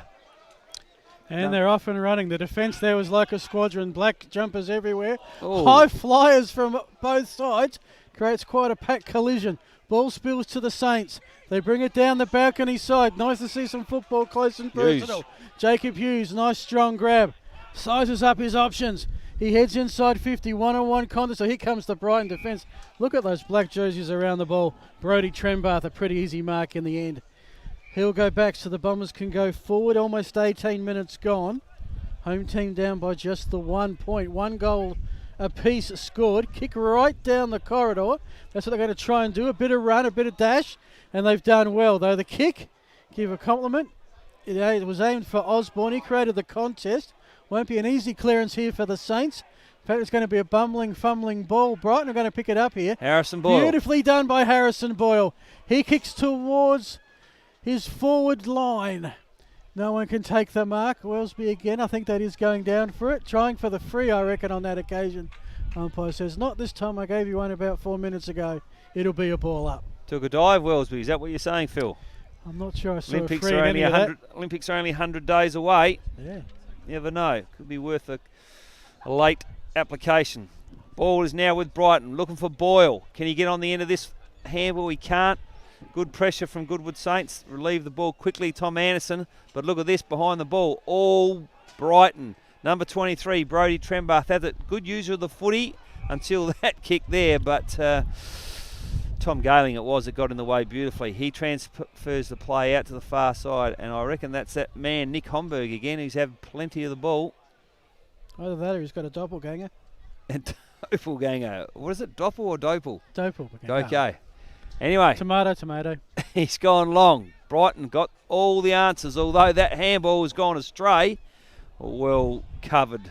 Now they come through the middle of the ground. I like this play. Well spoilt by number 14 in Tommy Gayling. Wellesby keeps it alive in the direction of his lookalike, Beau McRae. Confusing, those two. I was about to say, look, it's great that the blonde-haired players stand out, but they really shouldn't be in the same position on the field. Should be a rule to get that a suggested. blonde density rule. John Kernan, if you're watching, I know you would be sitting at home having a couple of quiet ones. Get that rule changed. One blonde per 50. Yeah, don't worry. Port Adelaide will complain about it. Who's this? Buckets Rivers. Will Rivers has the ball. Where's he going to go? He goes short on the 45, but that's a poor kick. And Nick Homburg, again, he's getting leather poisoning. Wheels around onto his right. Not sure about that kick either. And a nice intercept mark from Rivers, who says, I'll make up for that last poor kick. He kicks it to Miller. He kicks it to Boyle. Rivers, Miller, Boyle. Next kick's important. It's intercepted by Goodwood. Tommy Anderson. Nice intercept by Tommy Gayling it was. Looking at the top of the square, but guess who's there? Rivers doesn't take this one. Could be trouble here. Hughes, can he get there? No. In the end, enough pressure from Brighton to save what was a potentially sticky Hughes situation. was lurking. Burgess just had to get his hands free. Yeah. And it was a open goal, square goal. Rivers getting worked overtime at the moment. Brighton to get the tap down. Bouncing ball. Anderson trying to attack it. He shepherded off of it. Again, Bombers with the numbers in defence. Should clear, although that kick straight to Carter is usually pretty good. Oh, the torpedo, if you don't mind. The big man bags a late one into time on. And we have the biggest Goodwood lead of the game. The Saints are 4-3. That's 27. Brighton 3-2, 20. And I always love where the big man does something great at ground level. Yeah, I've just noticed Fraser Goods in the back half. I mentioned that he looks a lot like Tom Anderson, but he's got the skins on. It's not actually got skins, they're tattoos. So apologise to that, Fraser. Thought you were wearing skins to keep warm, but you're not. Bean's pretty solid this quarter. The Goodwood Saints. In fact, the back lines of both sides have been pretty strong today, haven't they? Well, what are we? Almost half-time, 6-goal game. You'd have to say it's been a game. Do we need to bring in the standing on the mark rule from the AFL to get some more goals? Is that what you're saying, Phil? Not going to help if you can't hit the target. Righto, young Tyron Book. If you're playing with Glenelg in the next 3 weeks, Willie, no, Carter gets his hands as far as Wheatra. Portland recruit kicks it long and high. Numbers flooding towards the wall, Brighton. They've got plenty of numbers around the ball. If they can get it out, they can't. It's a good effort by Nick Favretto to hold the ball in, and the umpire says, give it to me. I'll sort this situation out. And he does it quickly, which I love. Doesn't wait to see who's nominating for who in the ruck. Ball spills out. Goodwood Saints got the numbers. It's Holzbauer around the corner. Wheatra nearly takes a terrific mark. Ball stays alive. Wheatra back on the left foot. Got his leg heavily bandaged at this stage. No interchange player for Tom Barry allowed. We don't have a spare in the Adelaide Footy League like they do in the AFL. And 3-man interchange bench was the ruling decided by the clubs. Yep, Ollie Johnson handballs it, but only as far as 35 for Brighton in Jackson Riddle. And the Riddler gets it quickly deep into Brighton's forward line. They really need a goal here, Brighton. If they can get one, that'll be a 1-point game going into half-time, and we are 23 minutes play. There won't be a long quarter. There hasn't been a lot of goals scored. I think probably 3 or 4 for the quarter. Actually, 3. Three for the quarter. Half right. Yep. Yeah, I'll give you the mark for that. Thank Meanwhile, you. spills over. Carter comes in at ground level, gets the hand pass away, but out of bounds. And Brighton want the last touch rule. Wrong league. Mason Ellis heading now over to there. I'm not sure if you'd really want every league to have exactly the same rules. No. I think you got to have some uniqueness. Right, okay. I'll tell you what's unique about where we are today, and that's the smell of the barbecue. Oh, it yeah. smells absolutely sensational. And challenge being set to all the clubs is to make sure you look after all the commentary staff at half time, and we will commentate on who's got the best. Holzbauer it is, clears for Goody Saints. Does it well in the end. He had nothing to kick to, so he does what's always been a good play in amateur league or Adelaide Footy League. He goes to the safety of the boundary line, knowing that the umpire won't pay a free kick for deliberate. So we got the throw in. One of the brothers. Just the Bombers side, yes. There's two of them. Yep. Not sure if they're twins or not. Again, the tap towards. That's an interesting. Well, that was the Brighton ruckman tapping it back to the boundary line. You'd think the Bombers, almost at the 25-minute mark, would be trying to keep it alive. Give everything for the last couple of minutes they have with this breeze. But so far, it's turned out to be a poison chalice. Both sides that have had it really haven't used it to any effect at all. And because the other team's forced to adjust, they've actually played the better football. Hughes sort of got nutmeg there. Will spill to the Bombers. End over end kick. Carter's there claiming the mark and is given. He's had a good quarter, hasn't he, Carter? And He he's battled by himself in the ruck pretty much for most of the first Love half. the boots. How many big men do you know wear boots like that? Yep, that's why he gets the votes. Long. There's no good kicking it long to Brighton when you got Will Rivers sitting a kick and a half behind the play. There's got to be some sort of instruction given there at half time. You just can't. You've got to do what Brighton did in the first quarter and work the ball up methodically. Look for the short kick on the 45. Umpire throws the ball up. This time, Big Book kicks it, and he kicks long, searching for a Brighton forward. Goodwood Saints with the spare. Fraser Goods back behind the footy. We're sort of doing stoppage stats, aren't we? So we might get an idea of just with the hit outs. I reckon the hit out count's going to be higher than anything else that we have today. Yeah, they've certainly worked hard, both ruckmen. The hardest working players on the ground by the length of the straight, and then it's the boundary umpire third. Okay, no one able to get the ball cleanly, although finally it is stolen out, but only as far as Brodie Trembath. Need to take a bit more of a risk, I reckon, Brighton. All the marbles right now, all in, as they say in the poker game, because this is the last hand, or at least for the quarter. Long kick in, Brighton tackled, holding the ball. They're going to get a shot, and Tom Wellesby's going to take it. Tommy Lynch a little bit slow to get the ball to his boot there, I think. No, it wasn't Tommy Lynch. It was number 33, Fraser Goods. The spare man back there. Costly right on the knock of half-time. But, guys, we'll talk about it at half-time, but I'm just staggered that both sides are going long when there's a spare behind the footy. If you're going to go long, don't go where the spare is. That's right. Anyway, use the breeze to kick it over his head. Wellesby's pretty much straight in front. He's going to be 40 metres out. Very gettable in these conditions. Hausberg tries to put him off. That splits the centre, and we have ourselves a 1-point game. Both sides have had the breeze and struggled. And probably the two redeeming features of this game so far, Jacko, one, it's been close. Yep. And two, it's been unpredictable. Yes, it has. It's flying very much in the face of what we thought. But I like young Wellesby. I'm not sure how old he is and how long he's been around the place, but he's got a nice balanced action, kept that ball low, and that's his second for the quarter, I think. And as you mentioned rightly, Phil, 1-point game. Goodwood Saints back in front where they would have expected to be, but certainly not by the 10 goals predicted by my good self. Well, there's still a half to go. You never know, it might break open. Half-time, we'll take a brief break. Lambo's going to have an interview.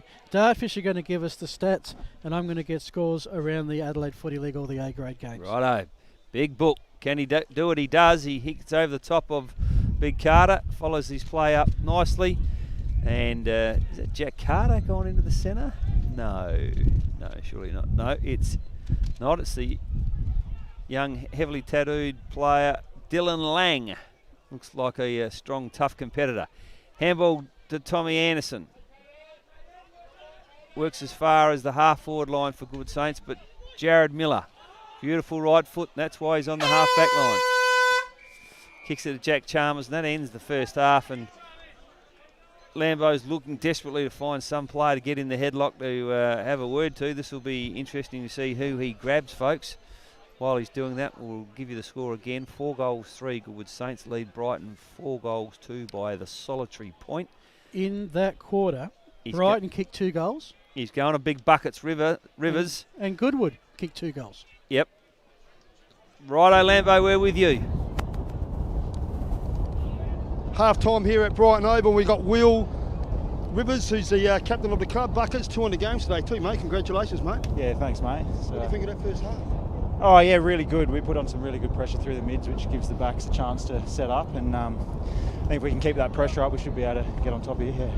Yeah, pretty windy day too, isn't it? Yeah, we're trying not to think too much about the wind and get away from our structures. So if we can stay with that, I think it's been pretty even scoring both quarters, whether we're into it or not. So if we can keep to our structures, do as the coach says, Mouse has got to set up well and we can push on from there.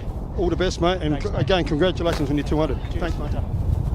Absolutely, 200 games. Gets your life membership in most clubs, leagues. No, generally? I'm pretty sure every club's got their own own rules. set of rules. And Adelaide Uni's got one of the strangest ones of all. I think there are no game numbers. In fact, there'll be less You'd be than. pretty stiff if you played 200 and didn't get a life membership. Well, I'm pretty sure that you could play 300 at Adelaide Uni and not be a life member. There are only half a dozen life members, I think. But if you never win a hold your bowlies, you don't qualify.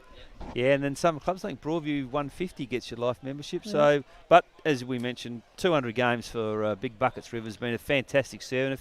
A lot of people think he's the best player that's ever pulled on a Brighton Guernsey, which is a big call. A couple of current players told me that's the way they think of him. He's got massive hands, and he probably would have been edging closer to 250 if he didn't play a few games for the Adelaide Crows a few years ago and then joined the fire service. Yes. That's 2. Yes. I'm short a Goodwood goal scorer, so I might get you a hand in. What's Lambo's going again? Okay, let's go to Lambo. No, let's not go to. We are going to Craig Lambert. Go, Craig. Hey boys, half time at Brighton Oval here, and I've got the president of Brighton Football Club, Travis. Mate, Travis, not a bad first half of footy, mate. No, it's been a good contest both ways, I think. Both sides, obviously, first hit out after a long pre-season. Keen to have a crack at it, and I think they're doing that. And tell us a little bit about the off-season, new club rooms, a few of the recruits, new coach, mate, and maybe just tell us quickly about your sponsors and some good people around the club, mate. Yeah, it's all right. Brett's come in as coach. JC's assistant. It's been great. Good to finish off the club rooms here over the summer months with the fence up and that sort of thing. So it's good to have it all finished and good to have a year hopefully less affected by COVID than it was last year. Like you say, these sorts of community clubs, great sponsors around. Big Shots Cafe at Brighton, Broadway Hotel, Larry Collins, Century 21. We've got lots of those important sponsors like every club here, so we value them a lot. And also you've got some great juniors here too over the years. So I've looked at your history, you've won many premierships over the years in the juniors, and you've got a couple new lads playing today. Yeah, absolutely we have. Tyrone Book, straight out of last year's under-18s, rucking in the league side in Div 1, so that's a fair baptism of fire for the young lad, but we like to promote from within, just like Goodies do. We think that sets up a strong club going forward, so it's good to promote those guys and give them the opportunity, and steep learning curve it might be, but I think it holds you in good stead over, for the years to come. Fantastic, mate. And if you could speak about some people who have been around for a few years at the club and put a lot of effort and all that, you've probably named a couple. We'd love to hear about them, mate. Yeah, well, obviously there's been past presidents of Brighton Footy Club, Steve Phillips, Kim Steer, Kylie Noble, Neil Watke, Neil Price. It's the same crew that have been around for probably 10 years, just do a lot of work around behind the scenes, all voluntary. Again, I'm sure no different to many other clubs, but creates that great community atmosphere that we love in local footy. Fantastic, mate. The team up there are having a great time. Some of them have just put their hand up. They can have a pie and a pasty and a coffee, but I don't know about that, mate. But we really appreciate your time today. Great atmosphere, Travis, and we'll see you after the game in the club rooms, mate. Thanks a lot for your time, champ. Beautiful. Thanks, mate. Nice to be here. Cheers. Thank you very much, Lambo. And thank you very much to the Bombers for access to on-field and off-field stuff. It is half-time and it's a 1-point footy game. The Goodwood Saints 4-3-27, the Brighton Bombers 4-2-26. We'll take a breath, get our scores, get our stats, come back and give you all the action of the Adelaide Footy League Division 1. Thanks to Filming Footy.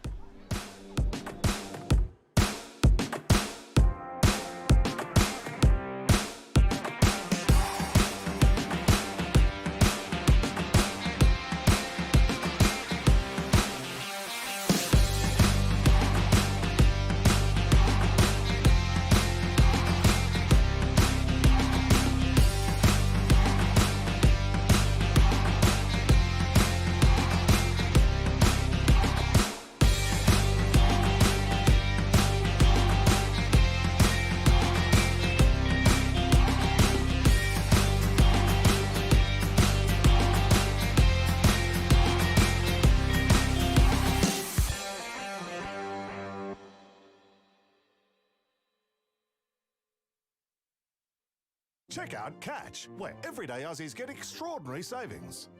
Like Salma's Kayak, Ned's Telly, Brad's Pit and Reese's Wooden Spoon. For everything they need, everyday Aussies check out Catch.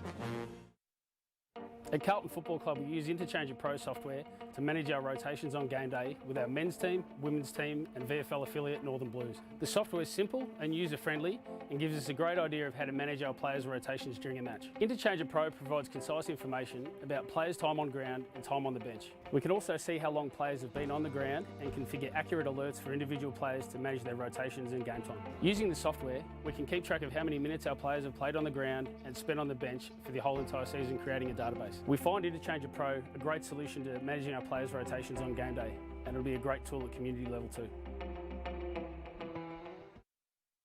Check out Catch, where everyday Aussies get what they need for less. Like mixed joggers, Bill's Gate, Sarah Jessica's Parker and Kim's Kardashian. For all the brands they love, everyday Aussies check out Catch.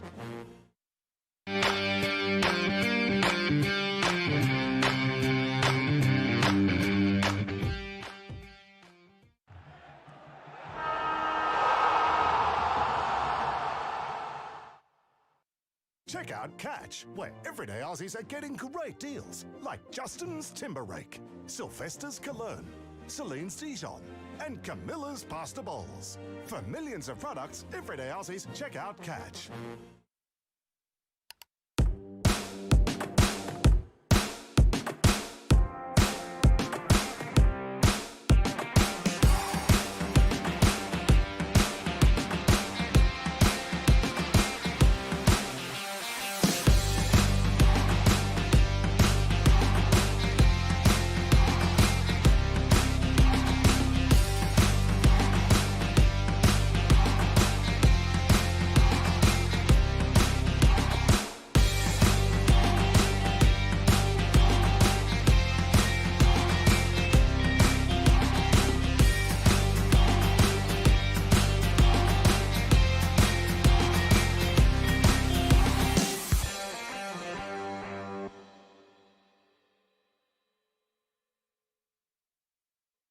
Check out Catch, where everyday Aussies get extraordinary savings.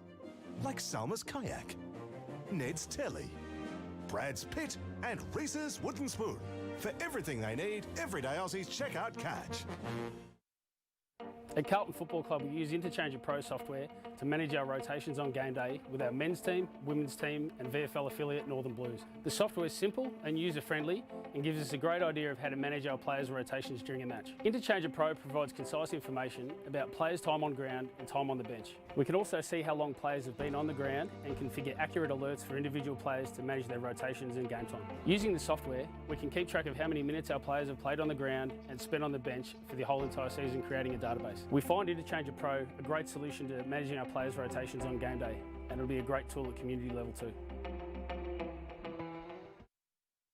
Check out Catch, where everyday Aussies get what they need for less. Like mixed joggers, Bill's Gate, Sarah Jessica's Parker and Kim's Kardashian. For all the brands they love, everyday Aussies check out Catch.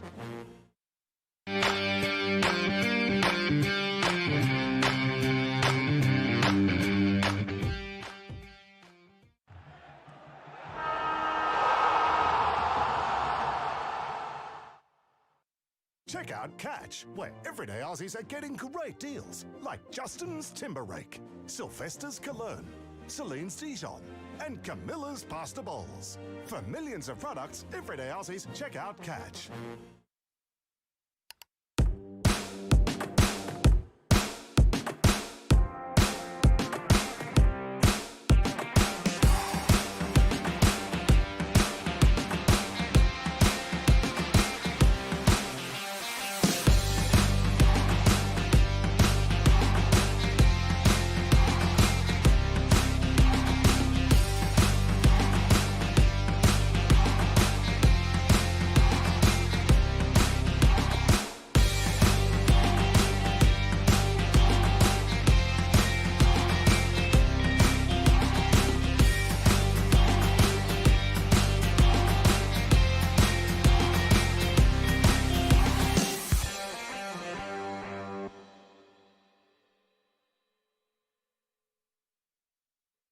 Check out Catch, where everyday Aussies get extraordinary savings. Like Salma's Kayak, Ned's Telly, Brad's Pit, and Reese's Wooden Spoon. For everything they need, everyday Aussies check out Catch. At Carlton Football Club, we use Interchange Pro software to manage our rotations on game day with our men's team, women's team and VFL affiliate Northern Blues. The software is simple and user-friendly and gives us a great idea of how to manage our players' rotations during a match. Interchange Pro provides concise information about players' time on ground and time on the bench. We can also see how long players have been on the ground and configure accurate alerts for individual players to manage their rotations and game time. Using the software, we can keep track of how many minutes our players have played on the ground and spent on the bench for the whole entire season, creating a database. We find Interchange Pro a great solution to managing our players' rotations on game day, and it'll be a great tool at community level too. Check out Catch, where everyday Aussies get what they need for less. Like mixed joggers, Bill's Gate, Sarah Jessica's Parker, and Kim's Kardashian. For all the brands they love, everyday Aussies check out Catch. And welcome back, folks, to freezing Arctic Park at Brighton. Thank God for our Catch 22 sponsored jackets. So let's have a look at some of the stats. We talked about the kick discrepancy at half time. Well, that's evened up, hasn't it? 52 to 52 for the quarter, so got much more of the ball that quarter. Goodwood still behind over the half, but certainly a lot different second quarter to what the first looked. Marks, nothing in it, 15 of 14. Handballs in favour of Goodwood Saints. And the tackles inside 50, the big difference there, 33 to Goodwood, 8 to Brighton. As I said, we heard Will Rivers talk about when he came off the ground when interviewed by Craig Lambert, that he mentioned that they didn't want to change their structure and keep it the same. But I found it a bit strange that really strong breeze, they were playing with spares back behind the ball, and I'd like to hope that if they can hold Goodwood Saints in the third quarter and keep it like they did in the first quarter, then the last quarter they might take the shackles off and let them run and get some numbers forward of the ball. Some interesting stats: uncontested marks for the half, 29 to Brighton, 15 to Goodwood. So Goodwood improved as the game wore on, but still playing very much a long game. Turnovers 28 to Brighton, 26 to Goodwood Saints. Kicking efficiency 64%, which is pretty high for Brighton, and 53 to Goodwood. And once again, that's probably reflected in the fact that Goodwood Saints are going a bit longer with the ball. Best players at this stage, Brighton. Well, the host of players I think playing well for Brighton. Really impressed with the kid Tyron Book coming in for his first game, even though he's up against the season campaigner in Tommy Carter. I think he's handled his position quite well and done his bit for the team. Other players to play well for playing well so far. Jared Miller in the back half's been pretty good with the ball, as has big buckets Will Rivers. He's like a rock of Gibraltar back there, and he's played that role for many a year. And it's maybe something other sides are going to have to think about when they come up against Brighton, how they would handle that loose spare of big Will Rivers. For Goodwood Saints, probably a little bit harder to find. Nick Burgess' first quarter was pretty good. He kicked 2 goals with the breeze in the first quarter. Nick Homburg is the across the half back line has been pretty solid. Fraser Goods has been playing as the spare player in the back half and doing a pretty reasonable job. And Phil, for you? It's going to give some quick scores around the Adelaide Footy League, of which we've got plenty. Div 7, Mitchell Park leading Hackham by 38 points. Central United leading OSB Lonsdale by 22. In Div 6, Rosewater leading Ingle Farm by 7. Blackfriars over Mawson Lakes by 55. St Paul's over Marion by 26. And Elizabeth over Para Hills by 19. We go to Div 5, Colonel Lake Gardens over Fitzroy by 40. Eastern Park over Kenilworth by 17. Div 4, Morphy Parks over Woodville South 58, Pembroke over Kilburn by 9, Jeps Cross over Hope Valley by 24. Div 3, Westminster over Plimpton by 20, North Haven over CBC by 29, Gazers leading Golden Grove by 15, if you don't mind.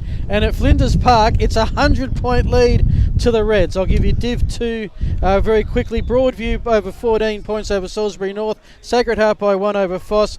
Old Ignatians by 3 over Henley. Glenunga could get their first win, Div 2, leading Seaton Ramblers by 37. Athelston looking for their first win in a while, leading Scotch by 7. I'll take a breath. You call the game. Do you believe that every single one of those in Div 2 I've got wrong at half time? Umpire says, time to go, boys. Big Tommy Carter against Tyrone Book. Carter smashes the ball forward. Have a look at the setup behind the ball. Looks like we've got one-on-ones at this stage, which will be more entertaining footy. And the umpire's picked out a free kick there, going the way of Goodwood Saints, and looks like it might be McCready. It is. He's looking for options forward. Can Buckets Rivers get himself free? He can't. He's had to stand a player now. Brighton now come through off the half-back line. But only as far as that man I mentioned at half-time, Nick Homburg, had plenty of it. Wheels onto his right foot, searching. Long players up early, but have a look at Big Rivers. The big buckets almost swallowed that ball. He's kicked it. It's now gone to number 24, Ben McCready. He's handballed to the cross, gets it back. Oh, almost got it back. A bad bounce. Goodwood Saints now battling. Can anyone get the ball into space? Brighton can. No one able to pick it up cleanly. Boundary umpire have said we'll start the second half like we played the first half. So if they've swapped boundary umpires at half time, this guy's come over here for a rest. First 2 minutes he's doing throw-ins again. All right, the two same boys. Carter nicely over the back. Hughes come onto the ball now, and my paper's rustling in the gale. Note to Brighton Football Club, if you could put a bit of gyprock up on that balcony end for us next time we're here. From the ruck tap, Brighton are trying to clear. So they're going into the breeze, which means they should have a good quarter if this goes anything to thing. Holding the ball in the end against Goodwood. Who was that poor bloke? No. That was Scott Weesing. It was done with. And I think this is Langer might have. He kicks it towards that. Badly. Bounce on the full. Now they're overcompensating.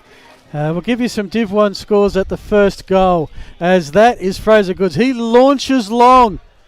Will it fall to the back of the pack? And that was actually a pretty good thump there by Segal, Jarman Segal. First gamer as well. We haven't mentioned him a lot, but he's got a nice presence about him and some good size too. Had he not managed to get a hand to that, there was a Saints player running around the side ready to pounce on that along the boundary and maybe have a shot. Yeah, I like that. Yeah, and I like the way he was able to run back hard into defence, the young kid, Jarman. Okay, big Tyrone Book gets it, kicks it forward. Holzbauer has got it under a little bit of heat though. Follows his work up pretty well.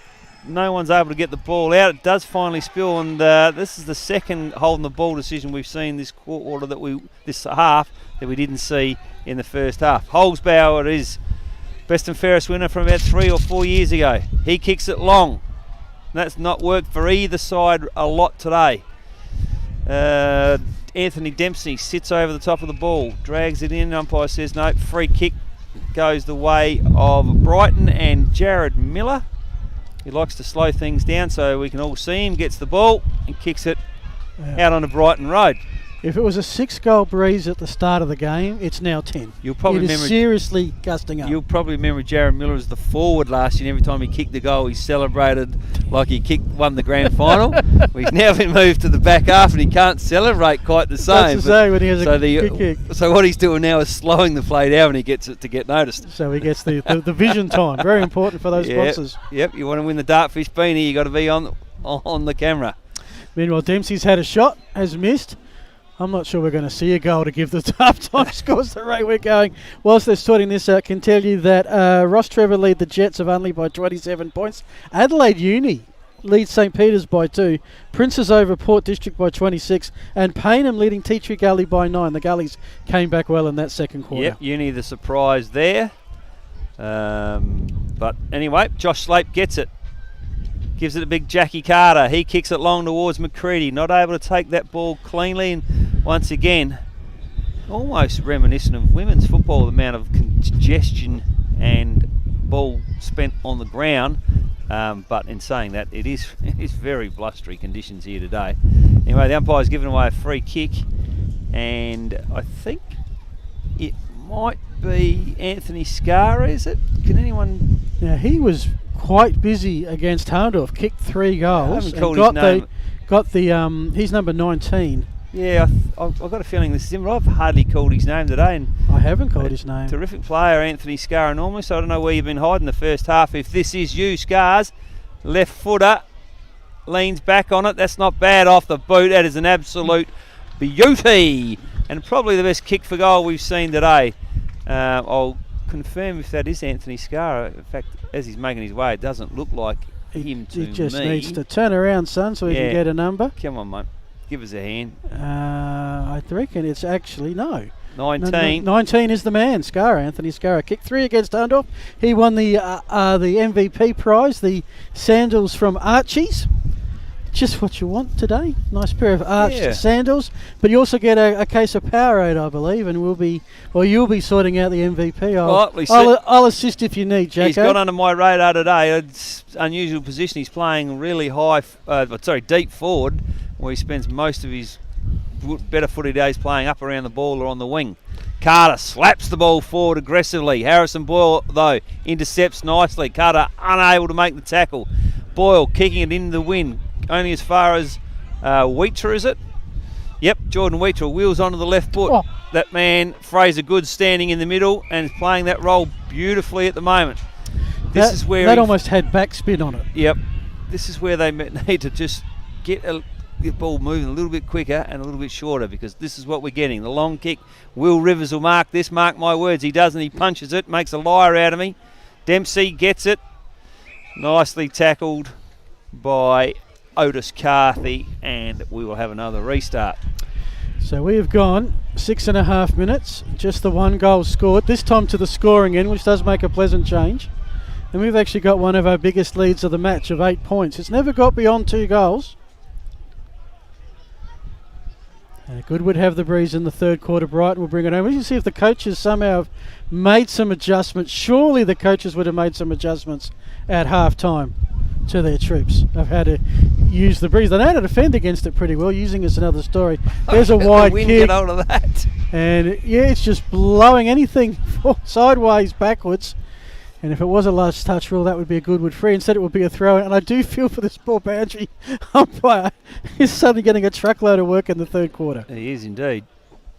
Throws it in now. Book this time slaps it forward aggressively. And a great strong contest there by one from each team. But unfortunately, once again, guess what? We've got a boundary throw-in. Folks at home, if you haven't seen it before, this is what a boundary throw-in looks like. This is a day, good training day. All right, both ruckmen looking to slap the ball aggressively forward.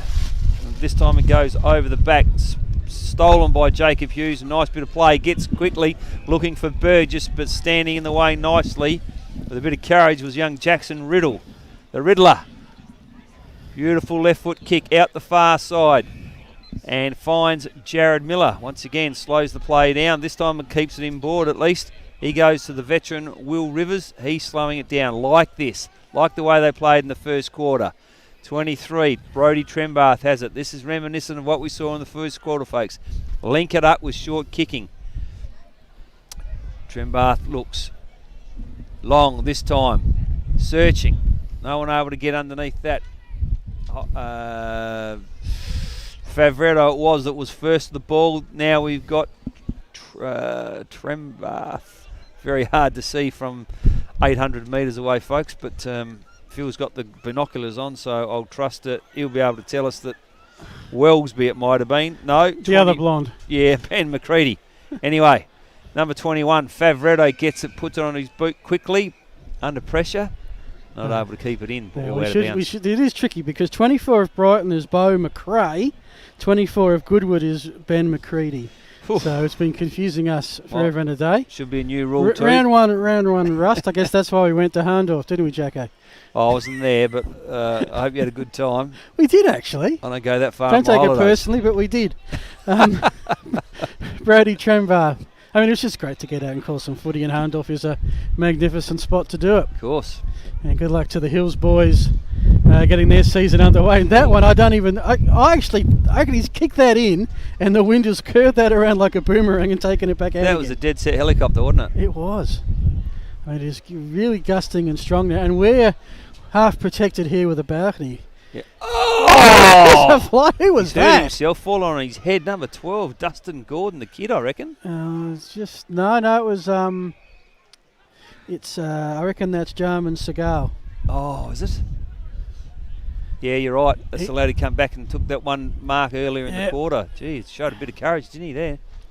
So at the 50-metre arc, really scoring at a total absolute premium at the moment. But it was that way for the first 2 quarters, and it opened up once we got into red time after the 20-minute mark. So you're just waiting for a team to crack, and it's not happening just yet. Goody Saints kick is fumbled. I mean, this tight footy suits Brighton just fine. They're going to run it past in numbers now as the COVID QR code is blown away. Good luck signing in now. There'll be no more drinks served today. That's it. Lambo, save the club. Oh, is that Wheatra gone down? Just trying to burn a little bit of the clock.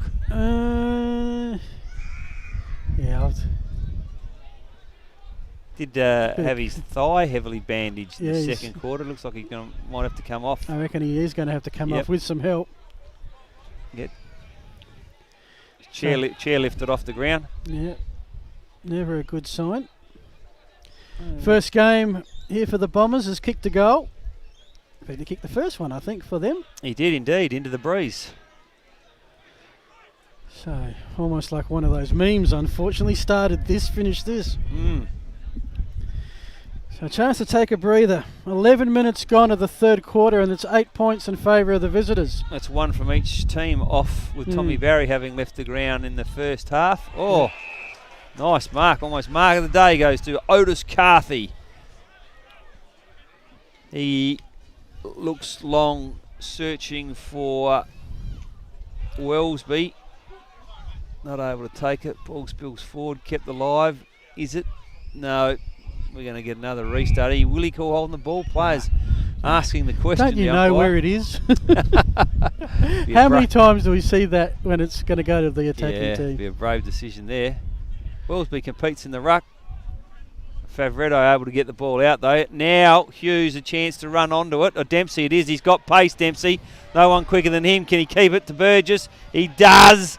Runs in an open goal, and Goodwood get their second for the quarter, Phil. Could be one of our goals of the week, coast to coast. We saw them do it last year along the outer side. This way, there was no one forward for Goodwood of the centre square. Once it got out the back, it was a race. There was a critical battle that Dempsey, I think, had to win. Yep. Once he got forward, Burgess was Good there to luck mop catching up, him. and it was just like a rugby league pass, score under the posts. Started by Favretto, who's been pretty good. I reckon he's as good as any midfielder that's been on the park today. We're searching for our Dartfish player of the match. So I got Burgess with 3. Who's kicked the other Goodwood goal? Oh, no, sorry. I'll come back to that. Yes, Phil, I can't do everything for you, mate. That's you know right. that. I've got to focus on the call, because we have got the same two. Carter all certainly will be in contention for the man of the match honours. Will he win this one? He does. Left-handed gets to Ollie Johnson. Whacks it onto his right foot. Ball goes 100 mile in the air. No one able to get on the end of it. And guess what? We'll have restart number 3,724. Up it goes. No real decisive winner. Boyle gets first hands on it. Holzbauer charges off the back. Umpire says that's an illegal tackle. And Nigel Osborne have a free kick. He does. Heads towards Ben Tate, who's got it now. Looking for someone short to kick to on the 45. Almost begging them to come at him. But Goodwood Saints defence holding up firmly here.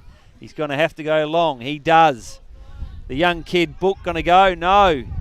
24 in Bo McRae. Now he kicks it long. In a bit of trouble with Jack Carter.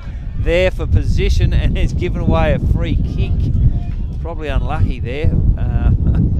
Just took his eyes off the ball, and I think that was enough for the umpire to say, sorry mate, I'm going to give the free kick to Dustin Gordon, a solidly built forward, and he's going to have a shot at goal. And this is no easy kick either, I've got to tell you. He's about 30 metres out. He's thinking, do I aim left to go right, aim right to go left? He's got to keep it low.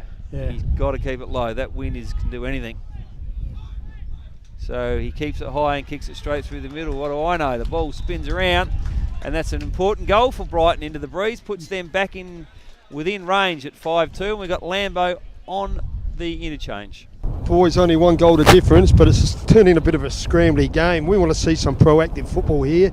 A bit defensive on both sides, but it's a windy day, of course. See how we go. Yep. Make yourself useful down there, Craig, because there's been no food delivered to the commentary table at this stage. I don't know what he's here for, Phil, if he's not getting us food. Well, halfway through the third quarter, it was a match high 14 points now to 8. Sort of trying to think what Goodwood need to be in front by when they turn for home.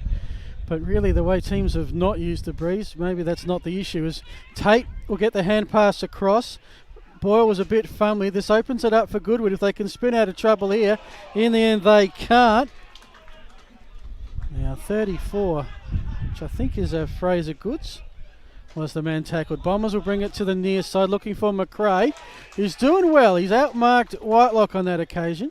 The youngster marking the veteran. He goes short to Tate, right in front of our interchange bench, and our boundary rider Lambo. They're happy to slow it up. Tick, tick, tick. Kick towards the 50-metre arc. Carter is lurking. He'll fly, force the contest. Who's front and square? That was Boyle again, had a touch of the fumbles. They're going to try and charge through. There was Lang. Good luck, mate. Good luck indeed. And it ain't coming out. It is not coming out of that. Lang's still holding onto the football. He looks like a bit of a Ralphie Sewer type. He's wearing the number 3 as well. Zip zap, front and back. The Bomber zip zap. They're going to at the bottom of the pack there just to show what he can do. Yeah, he's a tough little competitor, He is, Lang. isn't he? Maybe a mix of Ralph Sewer and Tony Antropos. Yeah, or he reminds me of the bloke that's got his own TV show with the bit of a cult following with the blonde hair and the mullet. What's his name? MacGyver. No. No. Anyway, Ollie Johnson. I think we watch different channels. Yes. Has it. Now, half back. Brother of Isaac, brother of Spencer. He lays it off to Fraser Goods. Not about that kick. That's just long, high, and hoping for the best.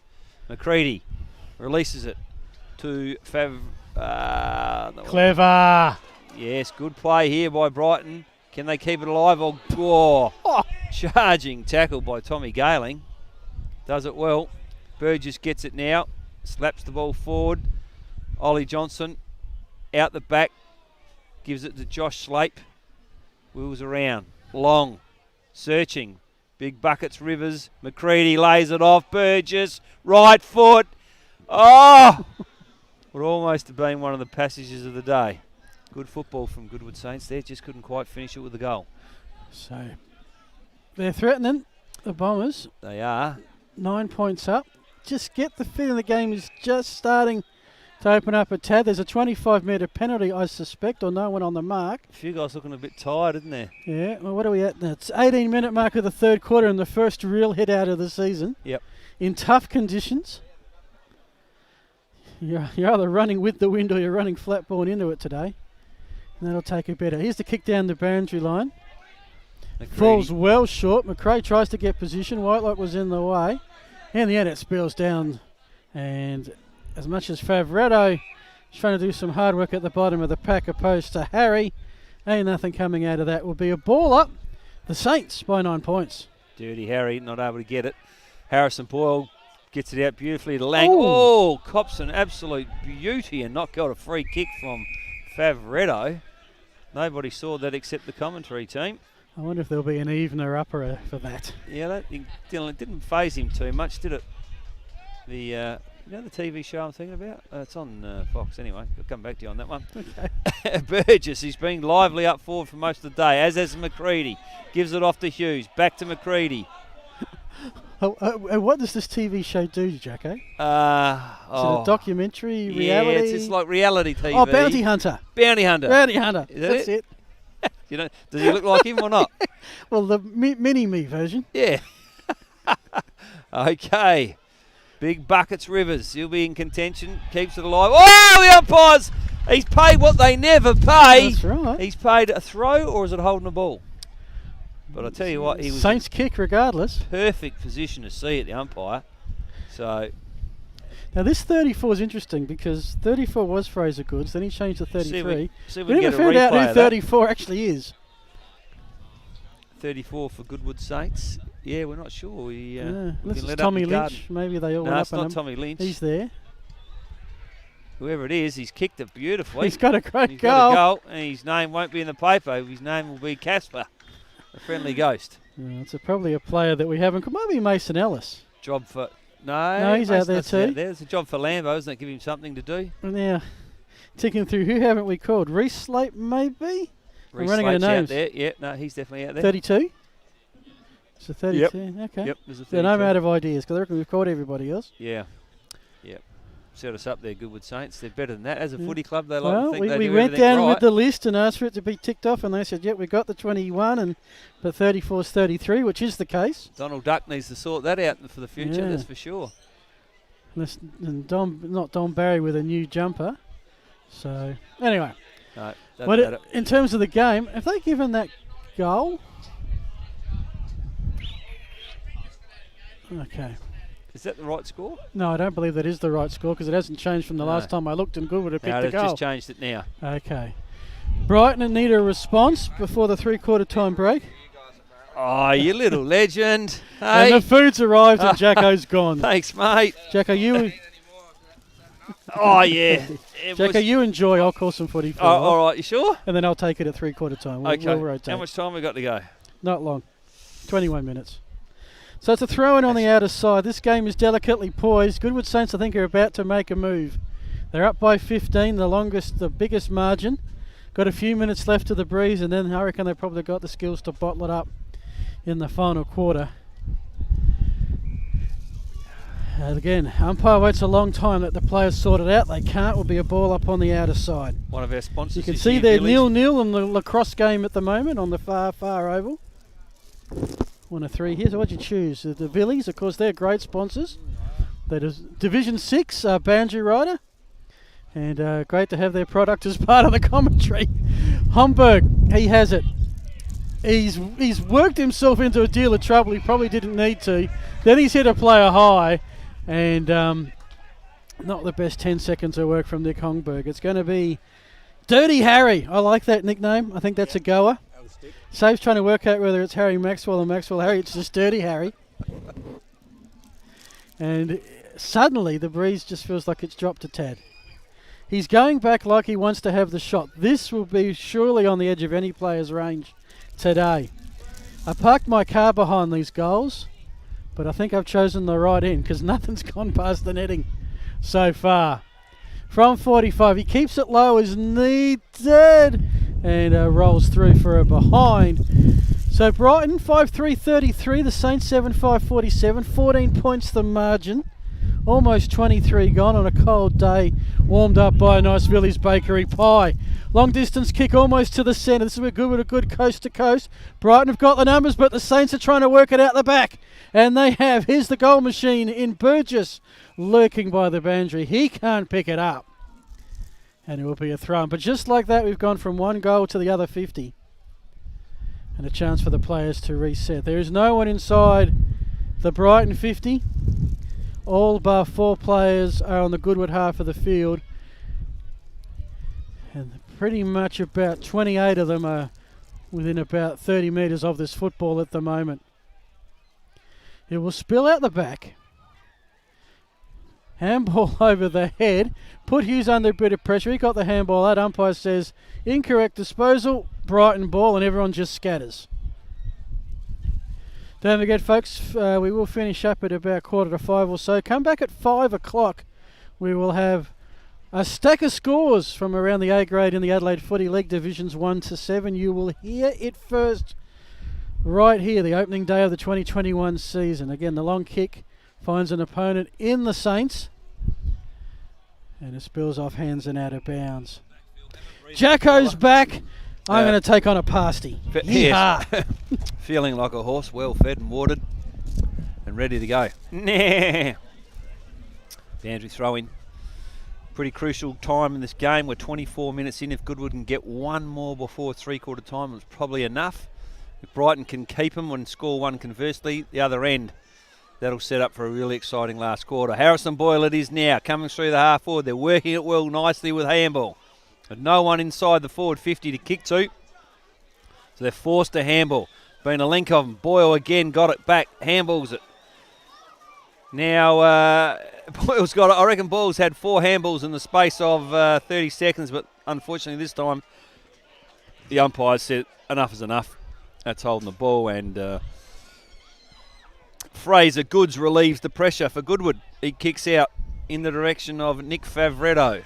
Been good, as usual. Long down the line, looking for Burgess. Good contest, I should say. He then gets it quickly inboard to Tommy Galing, the young fella. Good to see. Is that Wheatra back on the ground? I think it is now. Now the poor kid's got cramp. Can't take a trick. Just inside the Goodwood's 50. 25 and a quarter gone. Carter understands the importance of the game. Hits towards Johnson. Can't keep his feet. Brighton relieve the pressure again. Really important. You keep your feet. Tommy Lynch takes a good mark over the top of Wheatra, who cops another one. He has been battered from pillar to the post. He said, "Get me out of here. I'm a FIFO worker. I ought to work next week." Off he is. And young Lang, Dylan Lang, the bounty hunter, has made his way back onto the ground. All right, ball up. I'm not sure if it is the bounty hunter, actually. I'll come back to you folks on that one. Punch forward. Brighton got it now with a big barrel heading towards Jack Chalmers, unable to take it. The umpire says that's a free kick, though, and he's going to play on advantage. Oh, big buckets, Rivers, though, in the goal square. Nice kick on the 45. Gone to the boundary line. Brought in beautifully with the left foot. Couldn't quite identify that player, but this is now Rock Harry or Dirty Harry. Keeps the ball low. Unfortunately, not to his own team, and Tommy Galing intercepts it for Goodwood Saints, folks. 7-5 Goodwood Saints to Brighton 5-3. Tommy Galing, long, searching, big buckets, punches the ball. Otis Carthy, handballs, and Chalmers, handballs again, and they're running the ball up again with handball. They've got it, there's no one inside the forward 50 at all. You probably can't quite see that on your TV, and you're getting frustrated. Why won't they kick it? They've got no one to kick it to. That's why they find someone now. Boyle has moved into the forward line, and he understands. Hold the ball up, son. Hold the ball. Wait till you get some numbers up there. He's gone early. He's pulled the trigger. And to no avail. But that's the siren. Or the air horn, for want of a better word. Goodwood Saints 7-5, Brighton 5-3. So 2-2 margin. It'll be interesting to see if Brighton get a bit more attacking with their positions in the last quarter, and I think that to win the game they're going to have to do that. But stay watching, folks, because it promises to be a cracking last quarter. Lambo's making his way out. The young Wheatra on the interchange is not sure how his body's going to hold out for this last quarter. He's been battered from pillar to post. So it's also, for your benefit at home, dropped about 20 degrees. So we're sitting here at -3, and there are some poor people in the crowd here who wandered in with shorts and thongs and singlets. They'll be starting to feel the pinch, and the crowd might lessen off. All right, we're going to go to Lambo in a minute. Not yet. We're going to go to a break. Thank God I have a break. I'm starting to get sick of my own voice, let alone the poor people at home. Righto, let's go to a break. Let's eat some pies. Rasties.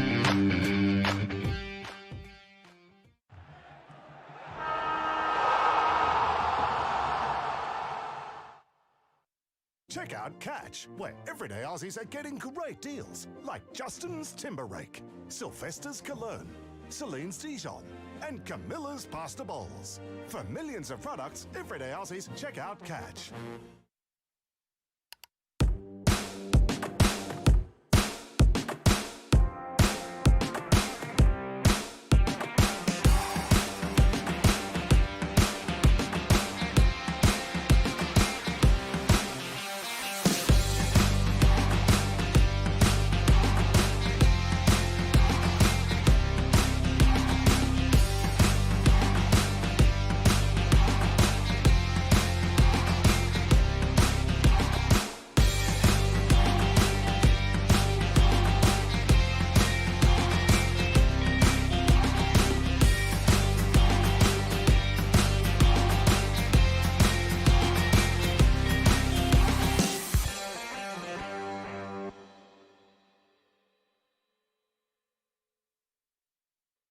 Check out Catch, where everyday Aussies get extraordinary savings.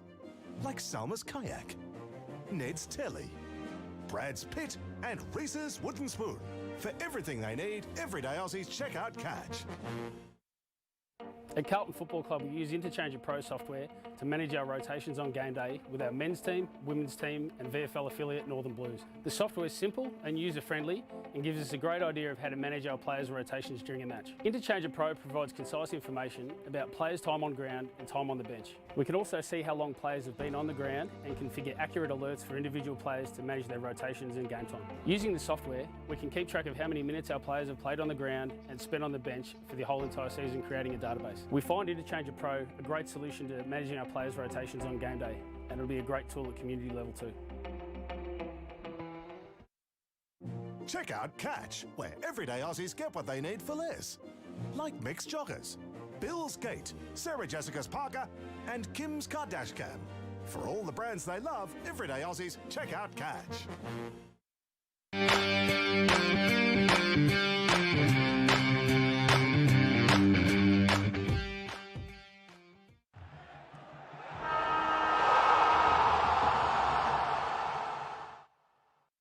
Check out Catch, where everyday Aussies are getting great deals, like Justin's Timber Rake, Sylvester's Cologne, Celine's Dijon, and Camilla's Pasta Bowls. For millions of products, everyday Aussies check out Catch.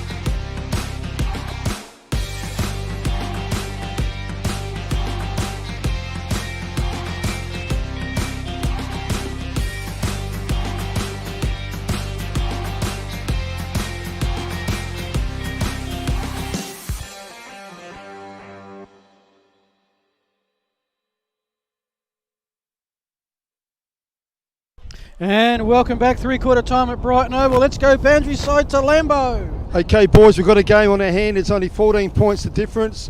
Luke Donaldson said from the Goodwood Saints side, let's be patient, run and carry, and keep the ball in the forward line. Don't let it come out easy. Hey, boys, exciting first game. It could go either way, and you never know. Have a great call still, boys. See you soon. Yes, beautiful work by the Lamb. He'd be really dirty when he finds out later that 80's by him past you. The Brighton people so kindly brought up to her. You didn't cut his lunch, you ate his lunch. Yes, 14 points it is, the Goodwood Saints. First, last bounce of the quarter. Important centre clearance, and Scott Blessing it is, he gets it out quickly. Only as far as Harvey. They look at the pace on him, the veteran. Does it well, sides it. Reminds me of Harvey that used to play for North Melbourne. Wonder if they call him Boomer, they should. If they don't, it's now in the hands of Ben Tate. Wheels around into the middle. I like this. I like it. He's heading, looking for Beau McRae. No, unfortunately, not able to get him. And Goodwood Saints relieved, take the ball out the far side. And Big Buckets Rivers in the middle of the ground going, did you not see me?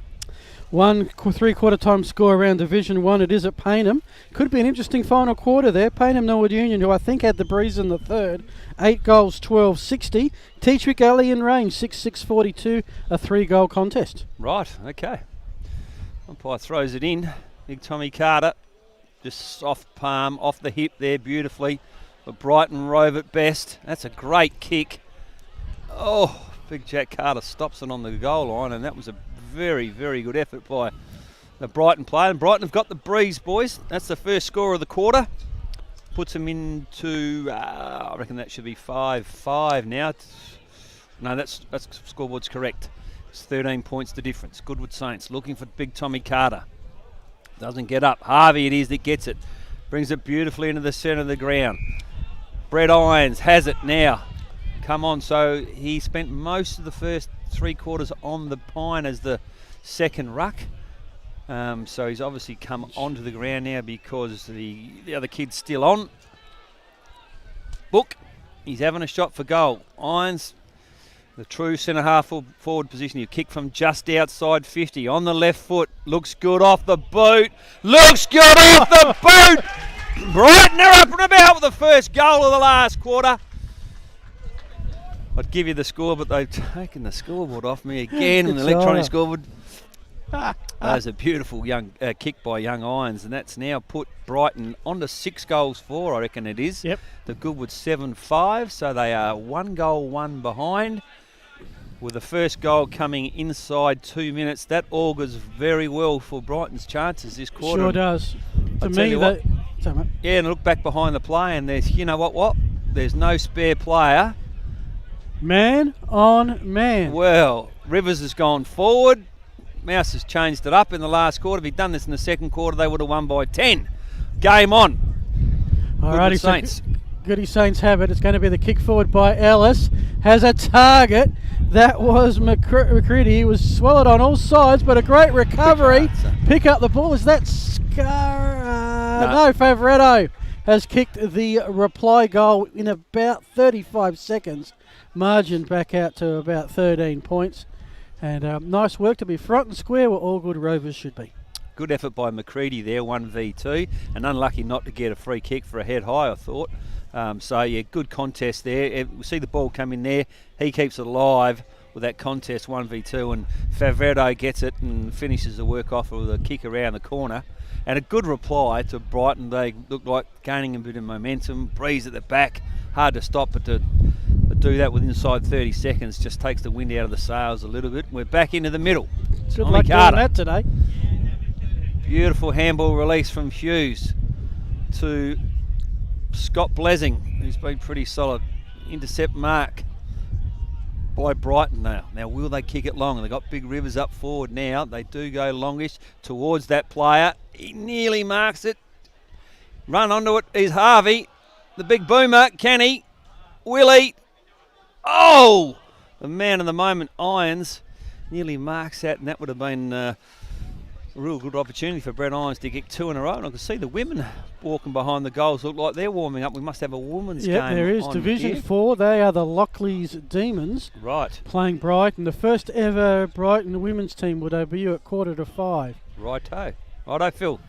So we've got the kick out. It's on the outer side where it has been for a fair chunk of this afternoon, you'd have to say. It is exactly a 2-goal game. Just to set, if you've joined us late, we're 5 minutes in. It was 1 point at quarter time in favour of Goodwood, 1 point at half time in favour of Goodwood, and I think it was, well, it was 14 points in 14 points in favour of Goodwood at 3/4 time. Brighton have had their share of the lead, and really nothing has gone towards the wind throughout this entire time. But Brighton have it, and they get the kick inside 50. Getting there is Gordon trying to make front position. Chases after the football now. Hausbauer was first there, trying to scoop it up, tap it on, do anything, keep it away from the Bombers. Homburg comes in with a nice tackle, boundary side. It'll be a throw in front of the shed, which will no doubt house all the equipment to keep this oval looking pretty good, which it does, given how much work has occurred around its extremities so far. Carter goes up, grabs it, puts it down, gets the hand pass. Hausbauer and the Saints are away down the wing. 1-on-1 contest. Just for that moment, Burgess lost his finger. He's got a passenger taken for a ride. Yippee-ki-yay, it's a radio ride. Oh, it's holding the ball. At the end of the day. Otis Carthy, a little bit slow. Favretto's on fire at the moment, isn't he? Is. Yeah, Favretto's got it, and he heads to the boundary line to Nick Homburg. Now it's Ollie Johnson going long, looking for that man we talked about, Scara. He's given it to Dempsey. He's had a crack at it, but hit the post, did it? Yep. Yeah, so just come back onto the ground, Anthony Dempsey. And, well, Favretto's the one that Brighton have got to stop. I reckon he's really stepped up. He could be in line to win the Powerade and the Archie's thongs. Yep, Jarman Seagal in his first game. I reckon you call him Seagal until told otherwise. Seagal, okay. Yeah, until otherwise. In the direction of Carthy, and he marks it. Goes into the middle, thought about going in the middle towards Rivers, decides not to, goes down the line to the big ruckman, Tyron Book. Unusual name, isn't it? Tyron, I've seen that before, but beautiful kick. Goodwood Saints got all the answers, Phil. Lang burst through. They're trying to work something here, Brighton. There's a lot of white there, though. Should get the clearance out. It's our Phantom. Oh, that was Johnson in trouble. Fumbled ball. Lurking was Riddle to make it difficult for Goodwood and forces the contest. That's a good win for Brighton. It keeps it inside their forward 50. Gives them a chance to reset, and there's an injured player. We got ourselves a timeout. 7 minutes gone of the final quarter. This game running a little bit on the early side. Finished just after 4:30 at current rate. Everyone's had enough of the cold. It'll be short quarter.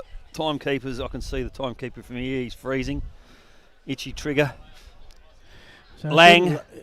Take it, Jacko. Okay, Lang's got it. Oh, great tackle there from Goodwood Saints.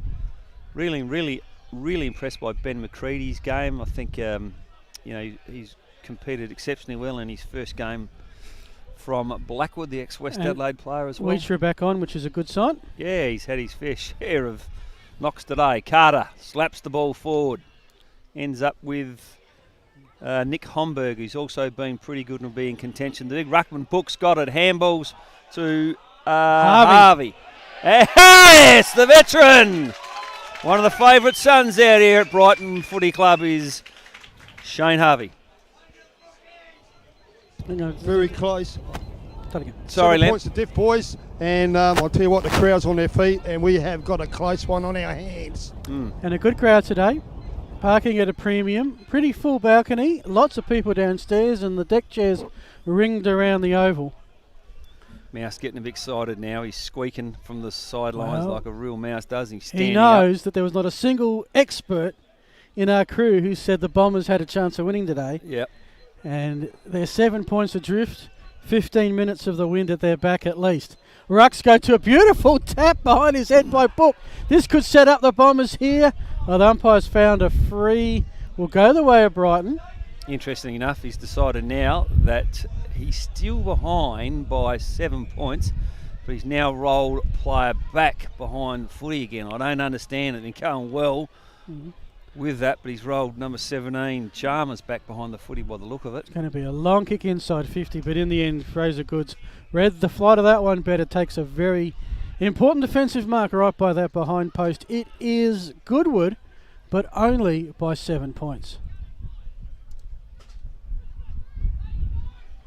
Yes, he's been pretty good today, Fraser Goods. He hadn't had an opponent pretty much any of the day. Brighton have it now, come through the centre of the ground. Too good was Nicky Homburg in that case. Keep it alive through the extra numbers. Release out the back. Jack Carter's got it. It's going to switch the play. This is the kick that's going to be really important. It looks good as it comes off his boot. Jacob Hughes has a crack at it. Not able to take it, unfortunately. Brighton just cough up the footy there, though. Hughes gets it again. Tommy Carter this time heads towards the boundary. Not a bad kick, except it's gone out in the fall. And Dempsey said, "She's mate, I'm good, but I'm not that quick." That would have been a 6 over the fence on the full. Yep. When they get played. Rivers Club shares the facilities. got it. Good kick, looking for Lang. Not able to mark it. Holzbauer sits on top of the ball. Crowd wants it. Crowd umpire's thinking about it. Yes, that's one for the crowd. That one there. How's that? I think it was there. But it's a free kick, the ones you don't want to give away inside your 50 with a gale at the back. And I reckon, is this the kid that we spoke about in the second quarter? Went back with some courage behind the ball. Not so sure. I thought Harrison Boyle initially, but I don't think it's Harrison Boyle. But whoever it is, He's got a 2 on the back at the start. very important kick. You watch the kick, I watch the player. Okay, lines up. Not much chop off the boot, and Carter's there to punch the ball through the points. And that was number 20. Damon Hefford. Damon Hefford. All right, so we have a 7-point ball game in favour of Goodwood Saints at the moment. Still only played 11 minutes. Goodie Saints will bring it out with as long a kick. That's a very good kick Isn't into it? the breeze. It did hold up right at the end. Now can the Saints get an extra kick here? This is Dempsey. Got the hand pass out. Is there anybody there? Only black jumpers really. They'll get a chance to return it. The inside 50 count for this quarter would have to be heavily in favour of the Bombers. And that was a huge leap, I think, by Homburg, but in the end it will spill. The Goodwood Saints defenders hold up again. Again, they just seem to be kicking it from pack to pack at the moment. Fraser Goods, I think it was, Phil, the big jump. Yeah, Here that he would goes. make sense. Going to go again here. Another long kick. Oh, he's let that one get over. And they're just waiting for Goodwood defence to make a mistake and pounce, but they're holding up at the moment, the Saints. Here's a chance, Wheatra from the 50. 2-on-1 Brighton, they're half a chance here if it sits. It won't. It'll spill in front of the maintenance shed. Throw in. It is 12 and a half gone. 7-point game in favour of the defending premiers. Good competitor, Fraser Goods, isn't he? Really, you can see why he's got that role. He's got plenty of courage. Ball thrown in. Carter, what's he going to do with this one? This time he hits forward. Unfortunately intercepted by Ben Tate. He goes to the hot position. And is it that young kid again? I reckon it is. Yep. No. Yes, it is. Brett Irons. Brett Irons, so wrong young kid. This is his, he's kicked one. He nearly got on the end of a second. So he's certainly saying to the coach, get me on the ground a little bit earlier. Jared Miller searching the coach. What's the time? Tom Wellesby's been on the left pine. foot, beautiful action. And that is I wouldn't say a match winner, but Lambo, what do you got for us? Game's on, the game's on. Who wants it? The crowd is going silly. Fire up, here we go. What's that? Thanks, mate. Okay, we will. We obviously too sorry, quiet folks, today. we won't cross to him anymore. Scores are level, 8-6 at Brighton. Yeah. Brighton with the breeze at their back. We've got 13 minutes played from here. If you were picking a winner, you'd say Brighton win with the breeze at the back. With the breeze and the last couple of goals. No spare player back behind the footy at the moment. We got 1-on-1. Yeah. 14 minutes gone, plenty of time left. So what's actually happened here is Brighton have now moved their player forward. So we've got a 7v7, the front end of the wind-assisted end of the ground versus a 5-on-5 at the other end. Right, so Goodwood are playing the loose defender. Man and on Brighton man, look at that kick around the corner! Brighton are on fire! On fire, and that was McCready. Is that his name, or McRae? I reckon that was Wellesby. No, McRae, I reckon it was. 24. Okay. Put it down to McRae. Okay. And doesn't matter. It's suddenly Brighton, who've trailed pretty much all of the second half, have snuck their noses in front. 9-6. And the upset is on. Yeah, the mouse will be squeaking, Phil. And you said I'm not going to go down that road. You said the duck never loses to the mouse, but well, since Brighton came back to Div 1, they've played on 3 occasions, and the Goodwood Saints have won all 3.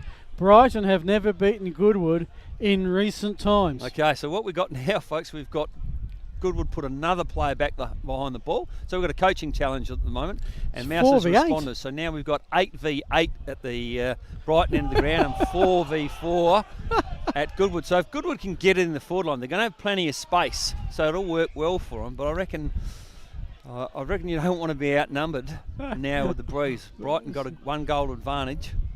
We've only got 2 players from either side ahead of the contest as we speak. So Coach Donaldson is saying, I'm going to have a loose man in defence, no matter how many defenders I'm going to have to put back there. Yep. And Brighton is saying, we'll match you at every turn. Correct. Clark with the tap. Nothing will come from that. We'll have a stoppage. 6-point game. The Bombers 9-6-60. The Saints 8-6-54. So we've had a 20-point turnaround since three-quarter time in favour of, amazingly, the team with the breeze. 10 minutes to go. It's just been signalled to the coach. So the game time clock will go at least 26 minutes, possibly a little bit more. 16-minute mark.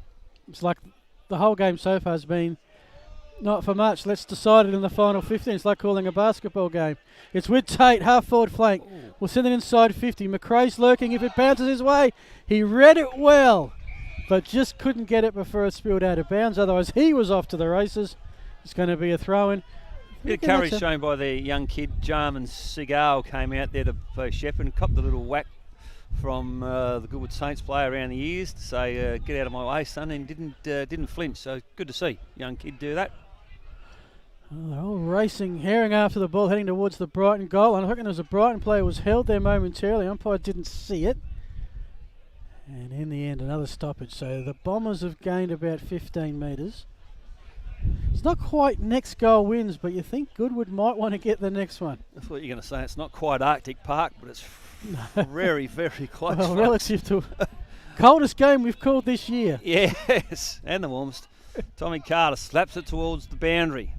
Goodwood Saints 6 points in arrears. They're going to have to try and manufacture something out of their back half. There's plenty of numbers back there, but that breeze is quite strong. Umpire says I'll throw this one up. Carter again. Been strong all day. Favretto, very good. 30, Homburg. Kicks towards Burgess and Johnson. Ollie Johnson it is who marks it. The left footer, is he? No, right footer wheels in the inside. Goes to young Gayling. It's Josh Slape it is, sorry. Under pressure, he's had to wheel the ball quickly, and unfortunately for Goody Saints, Jack Chalmers stands underneath it, delivers, but Ollie Johnson gets in the way. But a really good contest for the kid, Jarman Seagull. Favretto, hasn't he been in everything? Looking for Dempsey. Good tackle on Harrison Boyle. Ball's just outside 50. First time it's been this end of the ground for a while, Phil. Yep, 18 minutes. It's been as far forward as Goodwood as it's been for the last 5. Carter does what he does best, takes out of the contest. The Saints are inside 50. Burgess is lurking. Anderson, the soft. It needed to bounce left. It bounced left. It's a goal. We're tied again. Brighton 9-6-60. Goodwood 9-6-60. About to hit time on. Nothing separates them. What about dishonest Jared Miller down there telling the umpire that it hit the padding? Yep. Pointed to the padding to say that it's hit the padding. Watch him point. Okay. We get a replay. Come on, Jared, you're better than that, son. No. The umpire was right there to see it.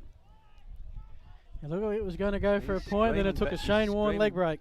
Screaming back there, because at the moment Goodwood Saints have got 3 players inside forward 30, and Brighton players are all pushed up. Now they've come back. We've got 5 on 5 and 7 on 7 like we had about 5 minutes ago. It's a game of tactics at the minute. Barry slaps it forward towards McCready, takes it well, gives it back to Homburg. I should know his name by now, he's been in everything. Gets it, heads towards the boundary line, does Joshy Slape, and the umpire says we don't pay deliberate, the Adelaide Footy League. So Tyron Book is ready to come back on. Let's Carter going out of the ruck too. Carter going forward. Big Buckets comes over the top, kills his own teammate, unfortunately. He's put him into next week. Is that Wellsby, is it, that's gone down? He has hurt him there, Rivers. It is Wellsby. Brighton ball. This is Maxwell Harry. Too far out to score. We've just got a little stoppage for the injury. Wellsby's going to come off. Book's going to come on. Not quite the interchange they had planned for. Harry, as the man on the mark, moves across as they're allowed to do in this league.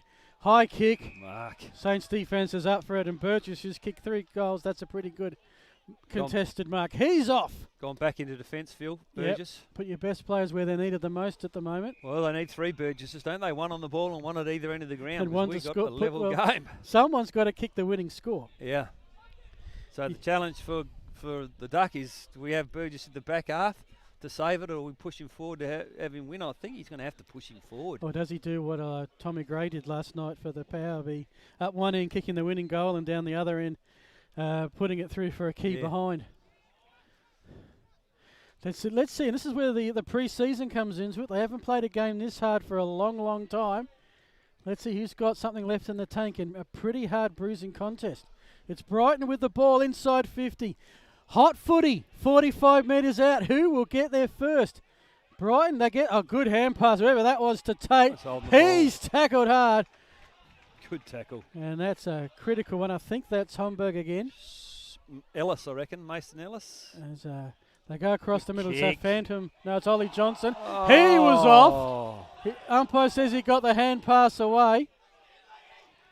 It's a tough ball in the centre. Ellis tries to head putt Brook. Will end up with the Bombers. 1-on-1 contest. Spills out the back. Carter's good enough. He's got Housebay on the pocket, and the Saints will relieve some pressure momentarily, although it didn't carry. He didn't try and get rid of it. I'm not sure how that's not holding the ball, Jacko. You're the guru with these things. Please explain. What's happening is we're at Brighton, and it showed some courage of the umpire not to give Holden the ball. I didn't think it was either. But the crowd certainly egged him on even to make that decision. Anyway, we have another boundary throw-in inside the front 20 for Brighton. 22 gone. We got another 5 minutes at least. Yep, one-on-one all around the ground now. No more loose players. That's what we want to see. Good. Favretto, how good has he been around the ball? He's clearly been. Johnson, he won't play on this time, surely. Oh. Surely Johnson don't play on this time. No, he doesn't. Not sure what to do. Handballs inside to Nick Homburg. Yeah, a beautiful kick. That's a nice bit of play. And, wow, I bet Johnson thought he... It was actually one of the cleanest, most systematic movement forwards all day. It just didn't look it. Yeah. Now we've got the most experienced player out on the ground with the ball in his hands, Anthony Dempsey. I think he's played in, I'm going to say 7, 8 premierships for Goodwood. And any score gives them the lead. Correct. So it won't fall short. Is he good enough to kick a goal into this breeze? I say yes. Dempsey. Bang! Goes through the middle and silences the Brighton crowd. And wow, doesn't he know how to celebrate the veteran? He certainly kicked a crucial goal there under a bit of pressure. Lambo.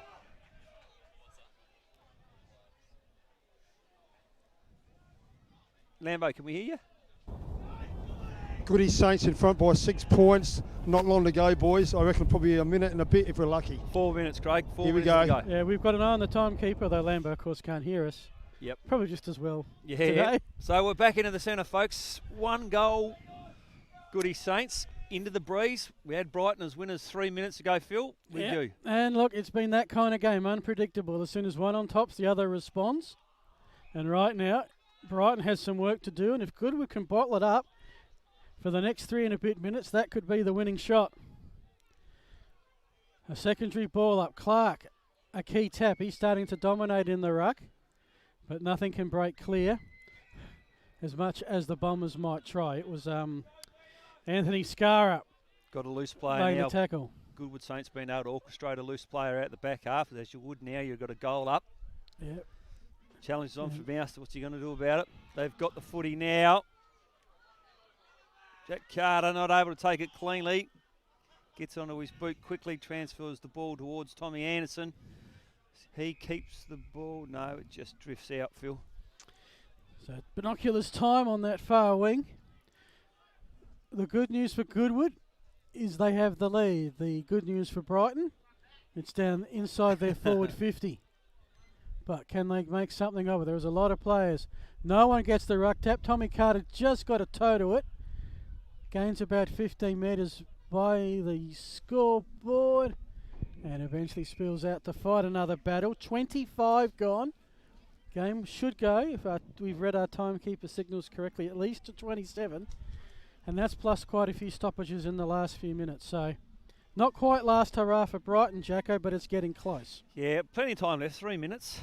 And the ball's, as you said, quite rightly, it's down there into the ground, but they're going to have to do something shortly. They've got it now, inside, just outside 50, but it's hit. Oh! Well, you had Will Rivers, the most experienced player for Brighton, on his 200th. Could have been the absolute saviour, but he's dropped it, and guess who's going to get it? Dempsey, the veteran, 1 bounce. Will he have another? He doesn't need to. He kicks to the side of the winner. Dempsey on the back of poor old Buckets in his 200th game just dropped one that was, look, it was a difficult one to take, no question about that. But and they all got around Nick Homburg back in the back half, who I think was instrumental in causing that turnover, sending the Saints forward. Brighton, as they needed to do, had to attack. That left an open player at the back, and it was only a case if Dempsey had the experience, coolness and calmness to make use of that opportunity. And as you said, you couldn't have asked for a better player to have the ball in their hands. Well, sometimes the experienced players, the good players, step up in the crucial moments, and no question Dempsey's kicked the last 2 to give Goodwood Saints the lead by 12 points. Book it is in the ruck, hits it forward. They've got to go, whatever happens now, they've got to go forward. We're 1-on-1 behind the ball. Goodwood Saints not able to get Fraser Goods free at the moment, but we'll see what happens if they can push one back. Umpire throws it up. Out of the middle, Harrison Boyle does it well. unfortunately intercepted by Goodwood Saints. Wheatsra should have got a free kick there for too high, no question about that. Favretto's ended up with the ball and he's going to be in strong contention, along with a couple of the new blokes. I've liked McCready's game and I've liked Homburg's game for Goodwood Saints, and for Brighton, there's quite a few as well who'll be in contention if they can get up. There can be only one winner. Ellis Johnson, who's had a good last quarter towards Homburg. Got solid all day, Homburg, and that's a good tackle. Umpire's played hold the ball there, and the Goodwood Saints boys are getting around him. A little bit of niggle falling into the game now. He did sweat off. A few of the Brighton crowd are saying he sweat off, and the umpire gives him the free kick. Well, he did, but he did it well, and that's the he's point. A man in no hurry. Correct. So you got to think, Jacko. Yep. Yeah, he's going to kick the ball to us. We'll stay in. What happened there? It's on behind play here. Hughes and Miller going at each other on the boundary line. Miller on top. Ollie Johnson running in now to assist.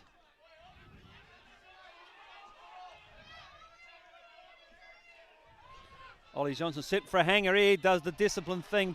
Hughes didn't take the footy though. More interested in the fight. That's poor footy, Jacob. Took your eye off the ball, son. No, he's got something he's not happy about, though. There's something happened that's obviously upset him.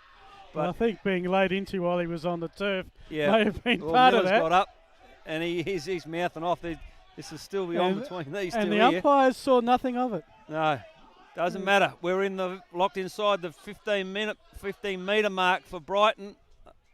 And a beautiful punch out of bounds. In the centre square, Harry Boyle's got some cramps for the Umpire's Bombers. paid deliberate, has he? How many Saints are in that forward 50? Oh, he's paid deliberate, I reckon, for hitting the ball. Not sure what's happening. The free kick's Goodwood actually ball. Goodwood Saints. So that's probably the curtain, and take as much time as they like here and just go long down the line, you would have thought. Brighton need 2 goals to draw it. 2 goals and something else to win it. And we are running out of time. Siren is imminent. Dempsey. Goodwood has the ball. It's by that boundary line. And it will be a throw in. It's the one that got away. This will always be Could the it one be? that got away, I reckon, for Brighton. Good bit of experience showed in the end, I think, with Ollie Johnson. Not with Ollie Johnson, with Anthony Dempsey. Yep. As next week, Brighton, they take the long trip up to Tea Tree Gully. Saints will be at home. That will be to Port District. Scara to Dempsey. Good learning curve for young Jarman Siegel, who's been on Dempsey. And there's the siren, folks. And what was an entertaining game of footy, no question about that. 5 minutes ago, it looked like it was Brighton's. Yep. The Goodwood Saints have stolen the game. And we need to tell Jack Lambo an MVP. Yeah, I think, well, I'm open to suggestions here, but really impressed by Favretto's game, McCready, Fraser Goods behind the ball, and 30, Nick Homburg. But the one who really impressed me early was McCready, and so I think I'm going to give it to Ben McCready. Ben McCready, okay, let's see how we go sending this message down to Jacko. As Mouse and the Duck exchange.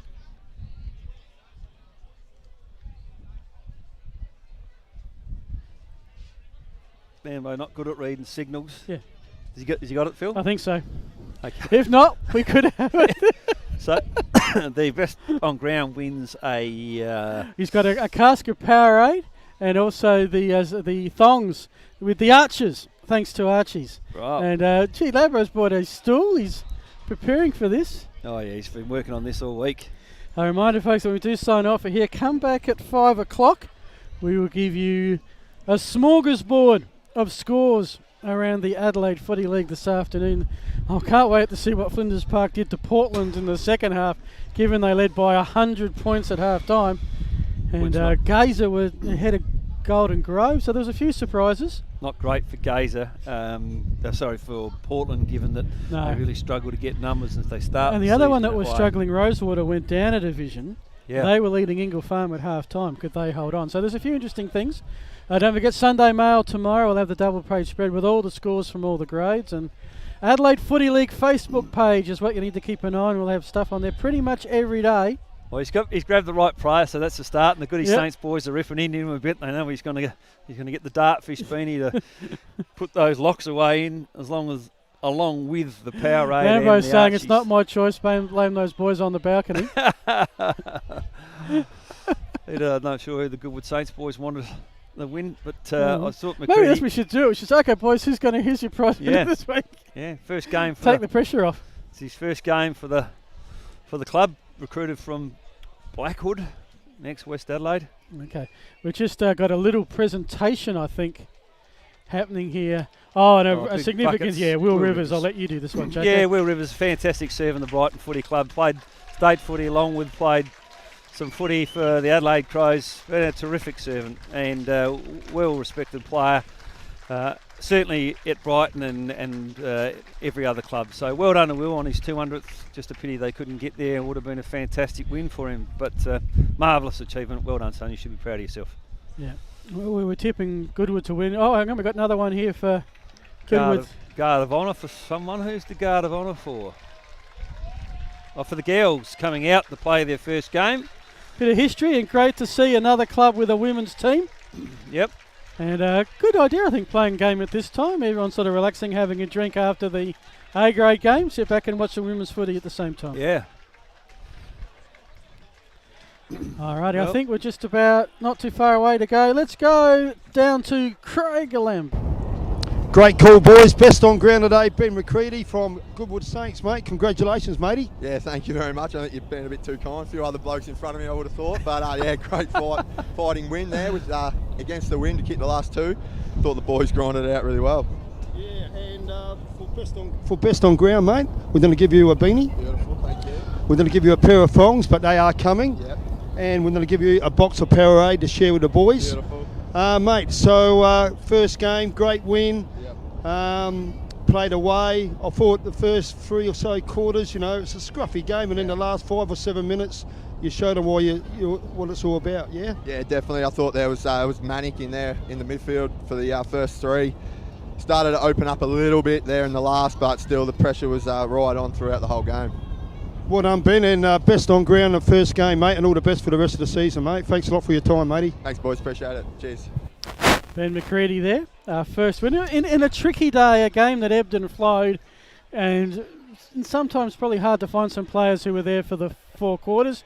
But early on, when the whips were cracking, McCready was right in the middle of it all. What Ben doesn't realise is that we forgot to bring the brand new beanie, so he's got Lambo's beanie. He's been wearing it all day. I wondered why Lambo was going beanieless. Old Ben's got knits and everything going inside his beanie, so we'll make sure we get that sorted for next week. But a bit modest there. Said he didn't deserve it. But what I really liked was the contest early in the last quarter with a 1v2. I don't know if you remember that one, Phil. Commented that he made enough contests for Favretto to take the ball cleanly and kick the ball around his body and kick a really important goal. And look, Favretto clearly unlucky. Could have given it to a few players. But as I said, I thought McCready stood up at crucial times of the game and was a significant factor in them winning the game. And look, a surprising result from what we picked in the start of the game in terms of margin. A surprising result if you looked at where the game was situated with 5 minutes to go, where we thought Brighton were home, up by 6 points, and then Dempsey turned it on. The little Dempsey show started for 5 minutes. He kicked 2 goals in a row, and all of a sudden, Brighton, first game of the year, going from chocolates to boiled lollies, Phil. Probably it's hard when you've got a chance to win and you don't. But if you had taken a competitive loss to the defending champions with the changes in personnel, I mean, this was 11 new players to the side that played in last year's elimination final, you would probably take that. Yeah. They'll be happy. They won't be happy they lost, because it's a game they should have won. There's no question, or could have more so than should have. But it'll give them a lot of heart. They probably were unsure where, or maybe it's just everyone outside of the club was unsure where they're going to be this year. But that was a terrific first up performance. And you know, they got a lot to look forward to. Brighton, and conversely Goodwood Saints, well, you know, they looked a bit rusty early for me. They were just happy to kick the ball, bomb the ball a bit. You would say it was an ugly win, but a good size win. Yeah, they do. Alrighty, mate. I reckon we're just about done. I got to go and track 60 scores, but we'll let you go because I know you've got important things to do. Save the world, all that sort of stuff. Fish to fry, beers to drink. So, Craig Lambo, thanks to you, mate. Well done again. No worries, mate. And I had a great day down there, and great calling from you and Jacko today, and it was just great to get the first game out of the way, and looking forward to having a great year with you. And That's Jacko? 5 greats. You threw in 5 greats there, but I'm with you. I thought it was great, Craig. And Phil, always great to work with you, and let's hope we all have a great weekend. Next week we're going to have to dress up a little bit. We're off to college. Where? Prince Alfred College. Ooh. Not Park 9, Prince Alfred College. For PAC against St. Peters. Oh, the big derby. That will be on. Bring the Harlequin hats. Yes, look forward to that. So thanks to Craig, thanks to Jacko, thanks to Joseph, Alejandro, the film crew, all part of the great Dartfish team. Our sponsors, Filming Footy, catch.com.au, Dartfish, Sports Interactive, and Adelaide Starbus as well. They've been great. We need to take a break. And don't forget the Adelaide Footy League Facebook page for all the content. And come back at 5 o'clock when we do the scores wrap. This is Phil Hurden saying, see you at 5. Yeah.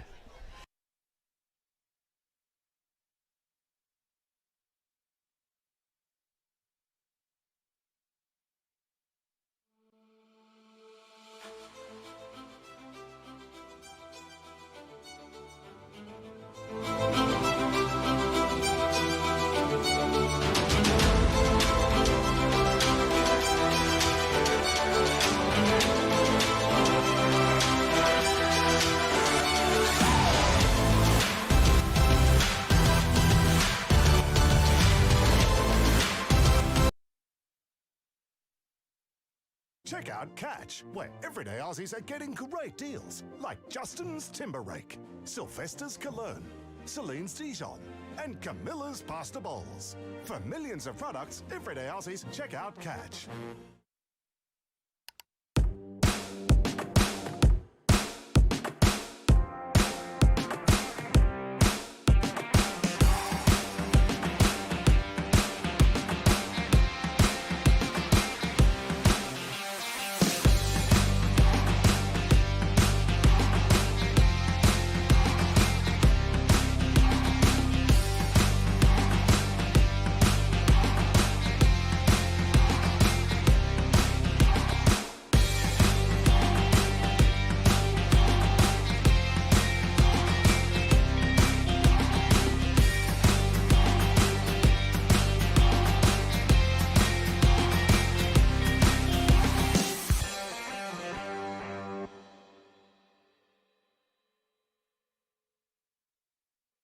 Check out Catch, where everyday Aussies get extraordinary savings.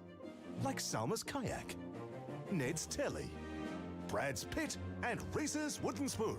For everything they need, everyday Aussies check out Catch. At Carlton Football Club, we use Interchange Pro software to manage our rotations on game day with our men's team, women's team, and VFL affiliate Northern Blues. The software is simple and user-friendly and gives us a great idea of how to manage our players' rotations during a match. Interchange Pro provides concise information about players' time on ground and time on the bench. We can also see how long players have been on the ground and configure accurate alerts for individual players to manage their rotations and game time. Using the software, we can keep track of how many minutes our players have played on the ground and spent on the bench for the whole entire season, creating a database. We find Interchange Pro a great solution to managing our players' rotations on game day, and it'll be a great tool at community level too. Check out Catch, where everyday Aussies get what they need for less. Like mixed joggers, Bill's Gate, Sarah Jessica's Parker, and Kim's Kardashian. For all the brands they love, everyday Aussies, check out Catch.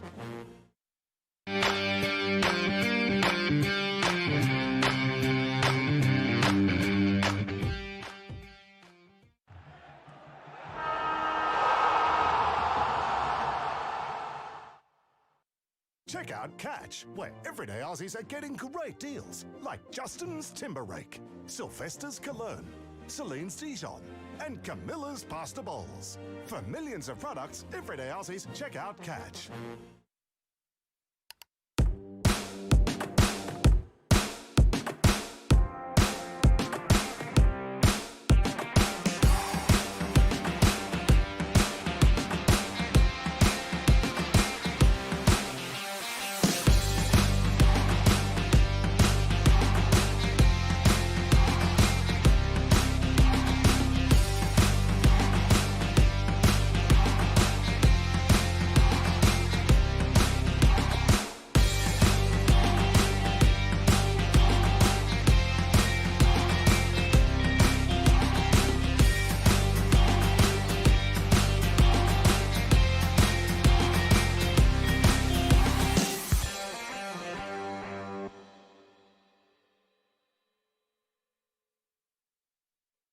Check out Catch, where everyday Aussies get extraordinary savings.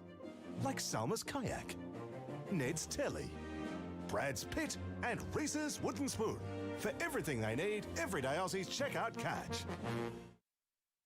At Carlton Football Club, we use Interchange Pro software to manage our rotations on game day with our men's team, women's team and VFL affiliate Northern Blues. The software is simple and user-friendly and gives us a great idea of how to manage our players' rotations during a match. Interchange Pro provides concise information about players' time on ground and time on the bench. We can also see how long players have been on the ground and configure accurate alerts for individual players to manage their rotations and game time. Using the software, we can keep track of how many minutes our players have played on the ground and spent on the bench for the whole entire season, creating a database. We find Interchange Pro a great solution to managing our players' rotations on game day, and it'll be a great tool at community level too. Check out Catch, where everyday Aussies get what they need for less. Like mixed joggers, Bill's Gate, Sarah Jessica's Parker and Kim's Kardashian.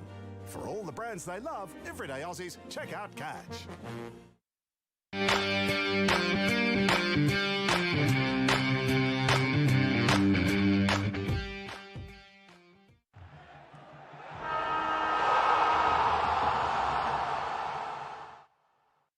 Check out Catch, where everyday Aussies are getting great deals, like Justin's Timber Rake, Sylvester's Cologne, Celine's Dijon, and Camilla's Pasta Bowls. For millions of products, everyday Aussies check out Catch.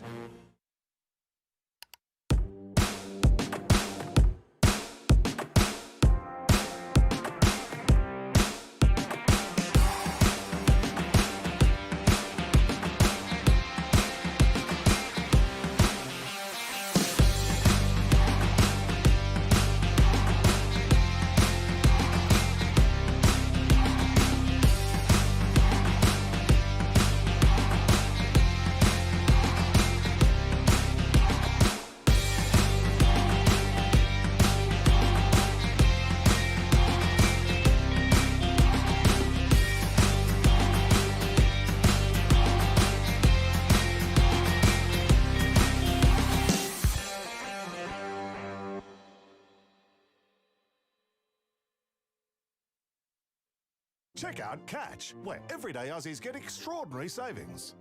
Like Salma's Kayak, Ned's Telly, Brad's Pit and Reese's Wooden Spoon. For everything they need, everyday Aussies check out Catch. At Carlton Football Club, we use Interchange Pro software to manage our rotations on game day with our men's team, women's team and VFL affiliate Northern Blues. The software is simple and user-friendly and gives us a great idea of how to manage our players' rotations during a match. Interchange Pro provides concise information about players' time on ground and time on the bench. We can also see how long players have been on the ground and configure accurate alerts for individual players to manage their rotations and game time. Using the software, we can keep track of how many minutes our players have played on the ground and spent on the bench for the whole entire season, creating a database. We find Interchange Pro a great solution to managing our players' rotations on game day, and it'll be a great tool at community level too. Check out Catch, where everyday Aussies get what they need for less. Like mixed joggers, Bill's Gate, Sarah Jessica's Parker and Kim's Kardashian. For all the brands they love, everyday Aussies check out Catch.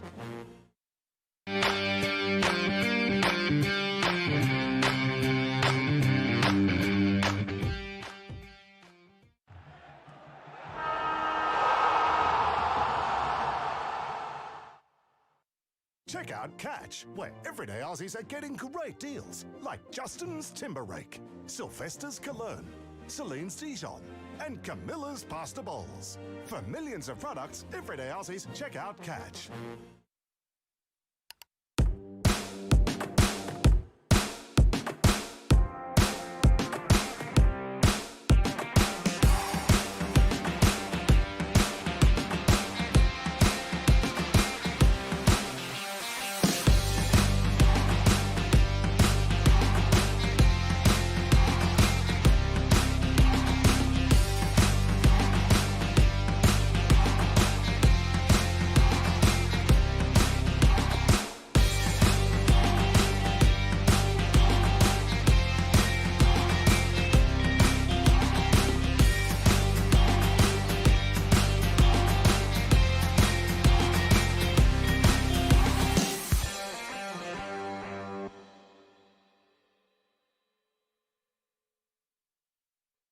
Check out Catch, where everyday Aussies get extraordinary savings. Like Salma's Kayak, Ned's Telly, Brad's Pit and Reese's Wooden Spoon. For everything they need, everyday Aussies check out Catch.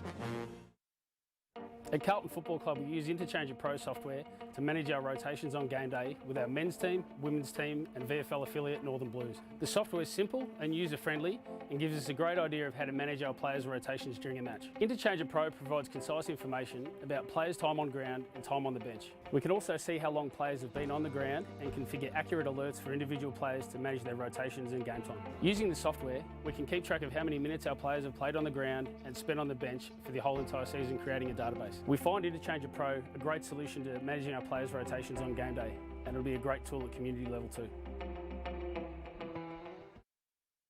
Check out Catch, where everyday Aussies get what they need for less. Like Mixed Joggers, Bill's Gate, Sarah Jessica's Parker and Kim's Kardashcam. For all the brands they love, everyday Aussies check out Catch.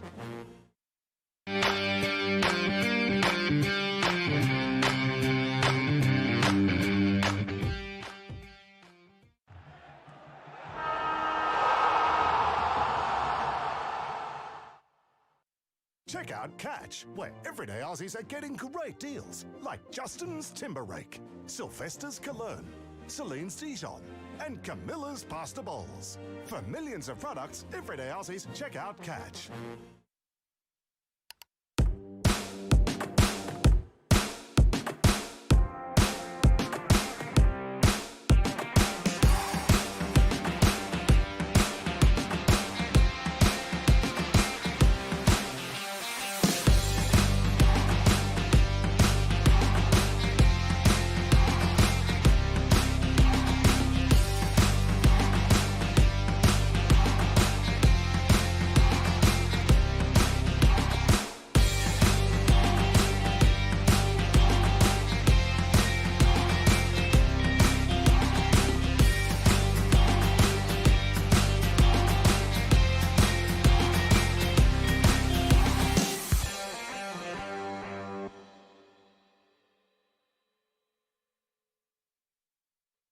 Check out Catch, where everyday Aussies get extraordinary savings.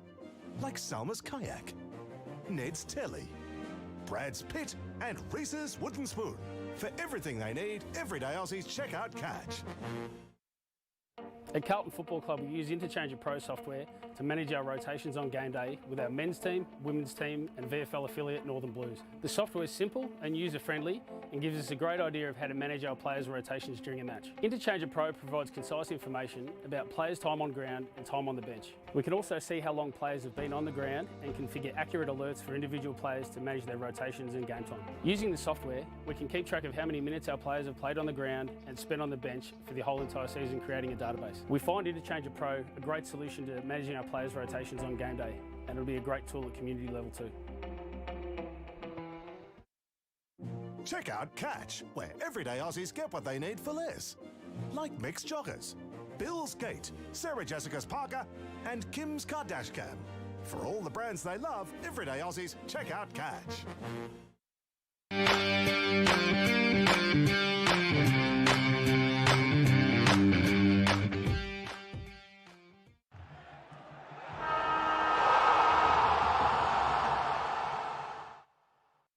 Check out Catch, where everyday Aussies are getting great deals, like Justin's Timber Rake, Sylvester's Cologne, Celine's Dijon, and Camilla's Pasta Bowls.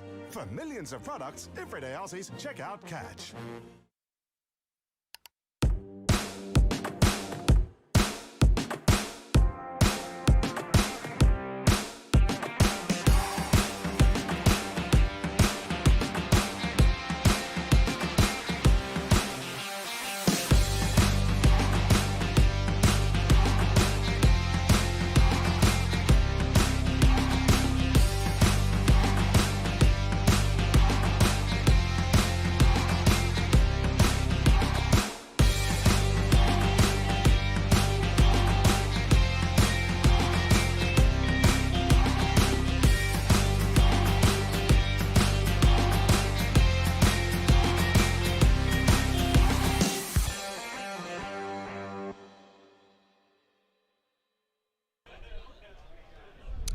Well, g'day footy fans, welcome back. It's time for the Saturday scoreboard.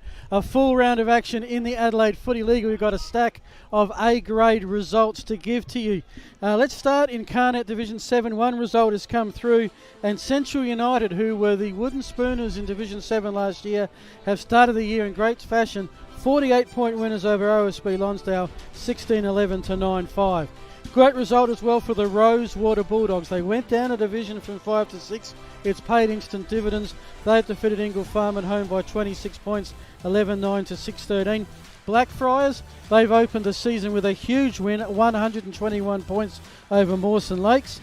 St Paul's travelled the other side of the city to Marion and beat up on the Rams by 56. And Elizabeth went to Para Hills and won that game by 54 points. That is the Villiers Bakery Division 6 scoreboard.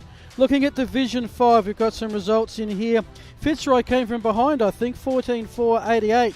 Very accurate kicking given the conditions today. Colonel Lake Gardens 11-7-73. 15-point winners to the Roy boys that no one in our team tipped to win this game. Paraka defeated West Croydon by 38 points, 100 to 62. And the Battle of the Premiers, Hectorville have christened Daly Oval with a win, 12-6-78.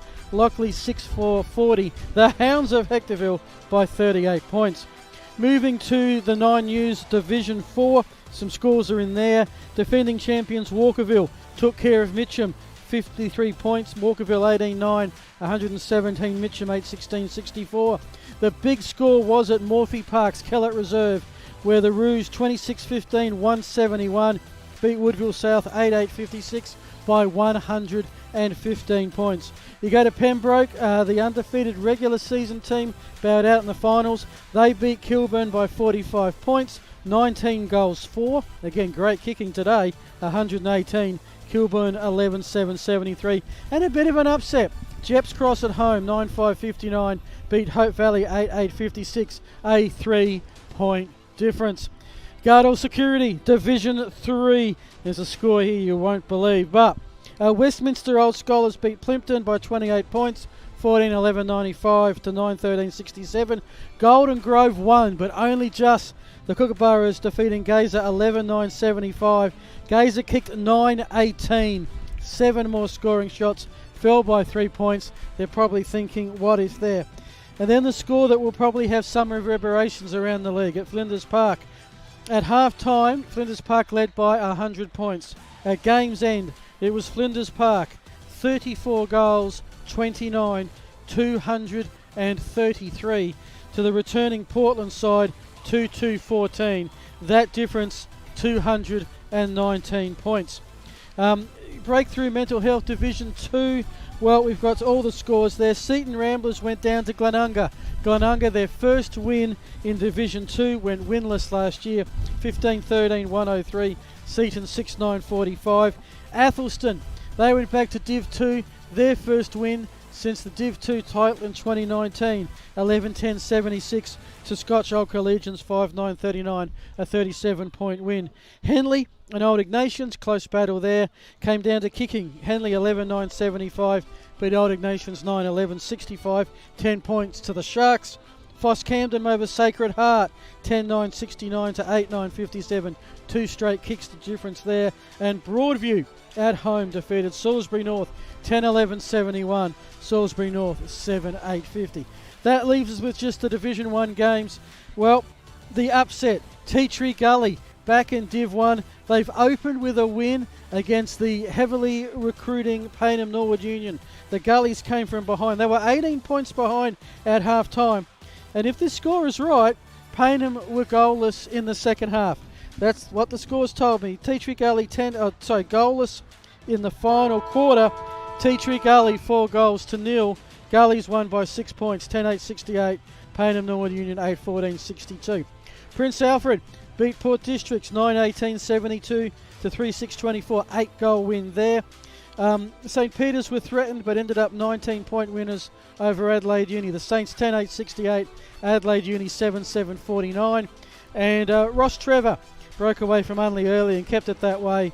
11-13-79 to 2-6-18. That is a 61 point margin. And of course, our game here, it was the Brighton Bombers made it close, but the Goodwood Saints that were victorious, the Saints, the defending premiers, winning by 12 points. That is just a portion of a huge day in the Adelaide Footy League. Check out the Sunday Mail tomorrow for all the scores of all the grades, and check out the Adelaide Facebook page during the week for content every single day. This is Phil Hurton saying good night from Brighton Oval. See you at the footy.